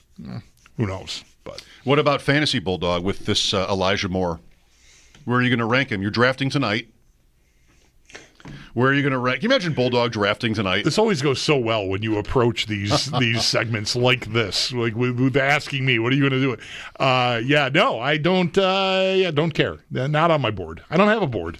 I'm boardless. I have 11 drafts Saturday. How much of your day does that just swallow the whole day? No. What it is they're all rookie drafts and they're all slow drafts. They just all start on Saturday. So next week, you're off Monday, right? Friday, Monday. So when you're on the plane coming home, you'll remember that on Tuesday when you come back to work, I'll be bothering you all afternoon in and out of breaks with who I should pick in the 3rd round. Should I take Jaden Blue in this spot here? You know who that is? Yes, Dallas. Yeah, Dallas didn't do anything more at running back in the draft. A lot of people thought they would, even Genty. But Dallas and Chicago, 2 popular, rumored running back teams. Jaden Blue was picked there by the Cowboys. So rookie drafts that all start on Saturday. Was that Texas too? Yeah, I think the school. So. Yeah. Okay. Now what I'm wondering is how much. When Tuesday comes and I text you at, say, 10 in the morning and say, I think I'm going to work from home today, are you going to remember that you told me you're going to be annoying me with fantasy questions all afternoon on Tuesday and think that's why I'm staying home? Now especially I will. Right? I'll feel like I was the reason for it. That's what I'm thinking now. I feel like I was the reason for it if you do that. At some point, I'm going to want to turn the gear on to make sure it still works. I mean, it's been a while. I haven't been home since really football season ended, I don't think. Tuesday is starting to sound perfect for that. We aren't getting home until Is that a Sabres game, We right? aren't getting home until 1 in the morning. We're flying afternoon, 3 o'clock in the afternoon out of Denver, I think, next Monday. So late. But that's 8 hours? Or... Well, 6? There's a stop. I think we're going to Charlotte or something. I couldn't get direct from Charlotte. Isn't that the worst? Yeah. When you can't go in a pretty straight line? Yeah, at least on the way there, we're going to Detroit then Denver, which, that makes sense. That does make sense. I'm traveling west. Thank you. My wife is going to St. Louis in a few weeks through Phoenix. Oh. How bad is that? Oh, I just would never. I couldn't do it. It's horrible. Unless it was like I absolutely had to do it. I would just hate that so much. I'll just drive it. I'll walk it before I'd fly to St. Louis through Phoenix. Right. Either stay in Phoenix. Right. Or just drive it. Can't we just move this whole thing to Phoenix? I mean, yeah, can't we just move the meeting? Right. Yeah, it's tough. Chris Trapaso, his final draft-related visit to our show, that was earlier today. We'll have that for you next on WGR.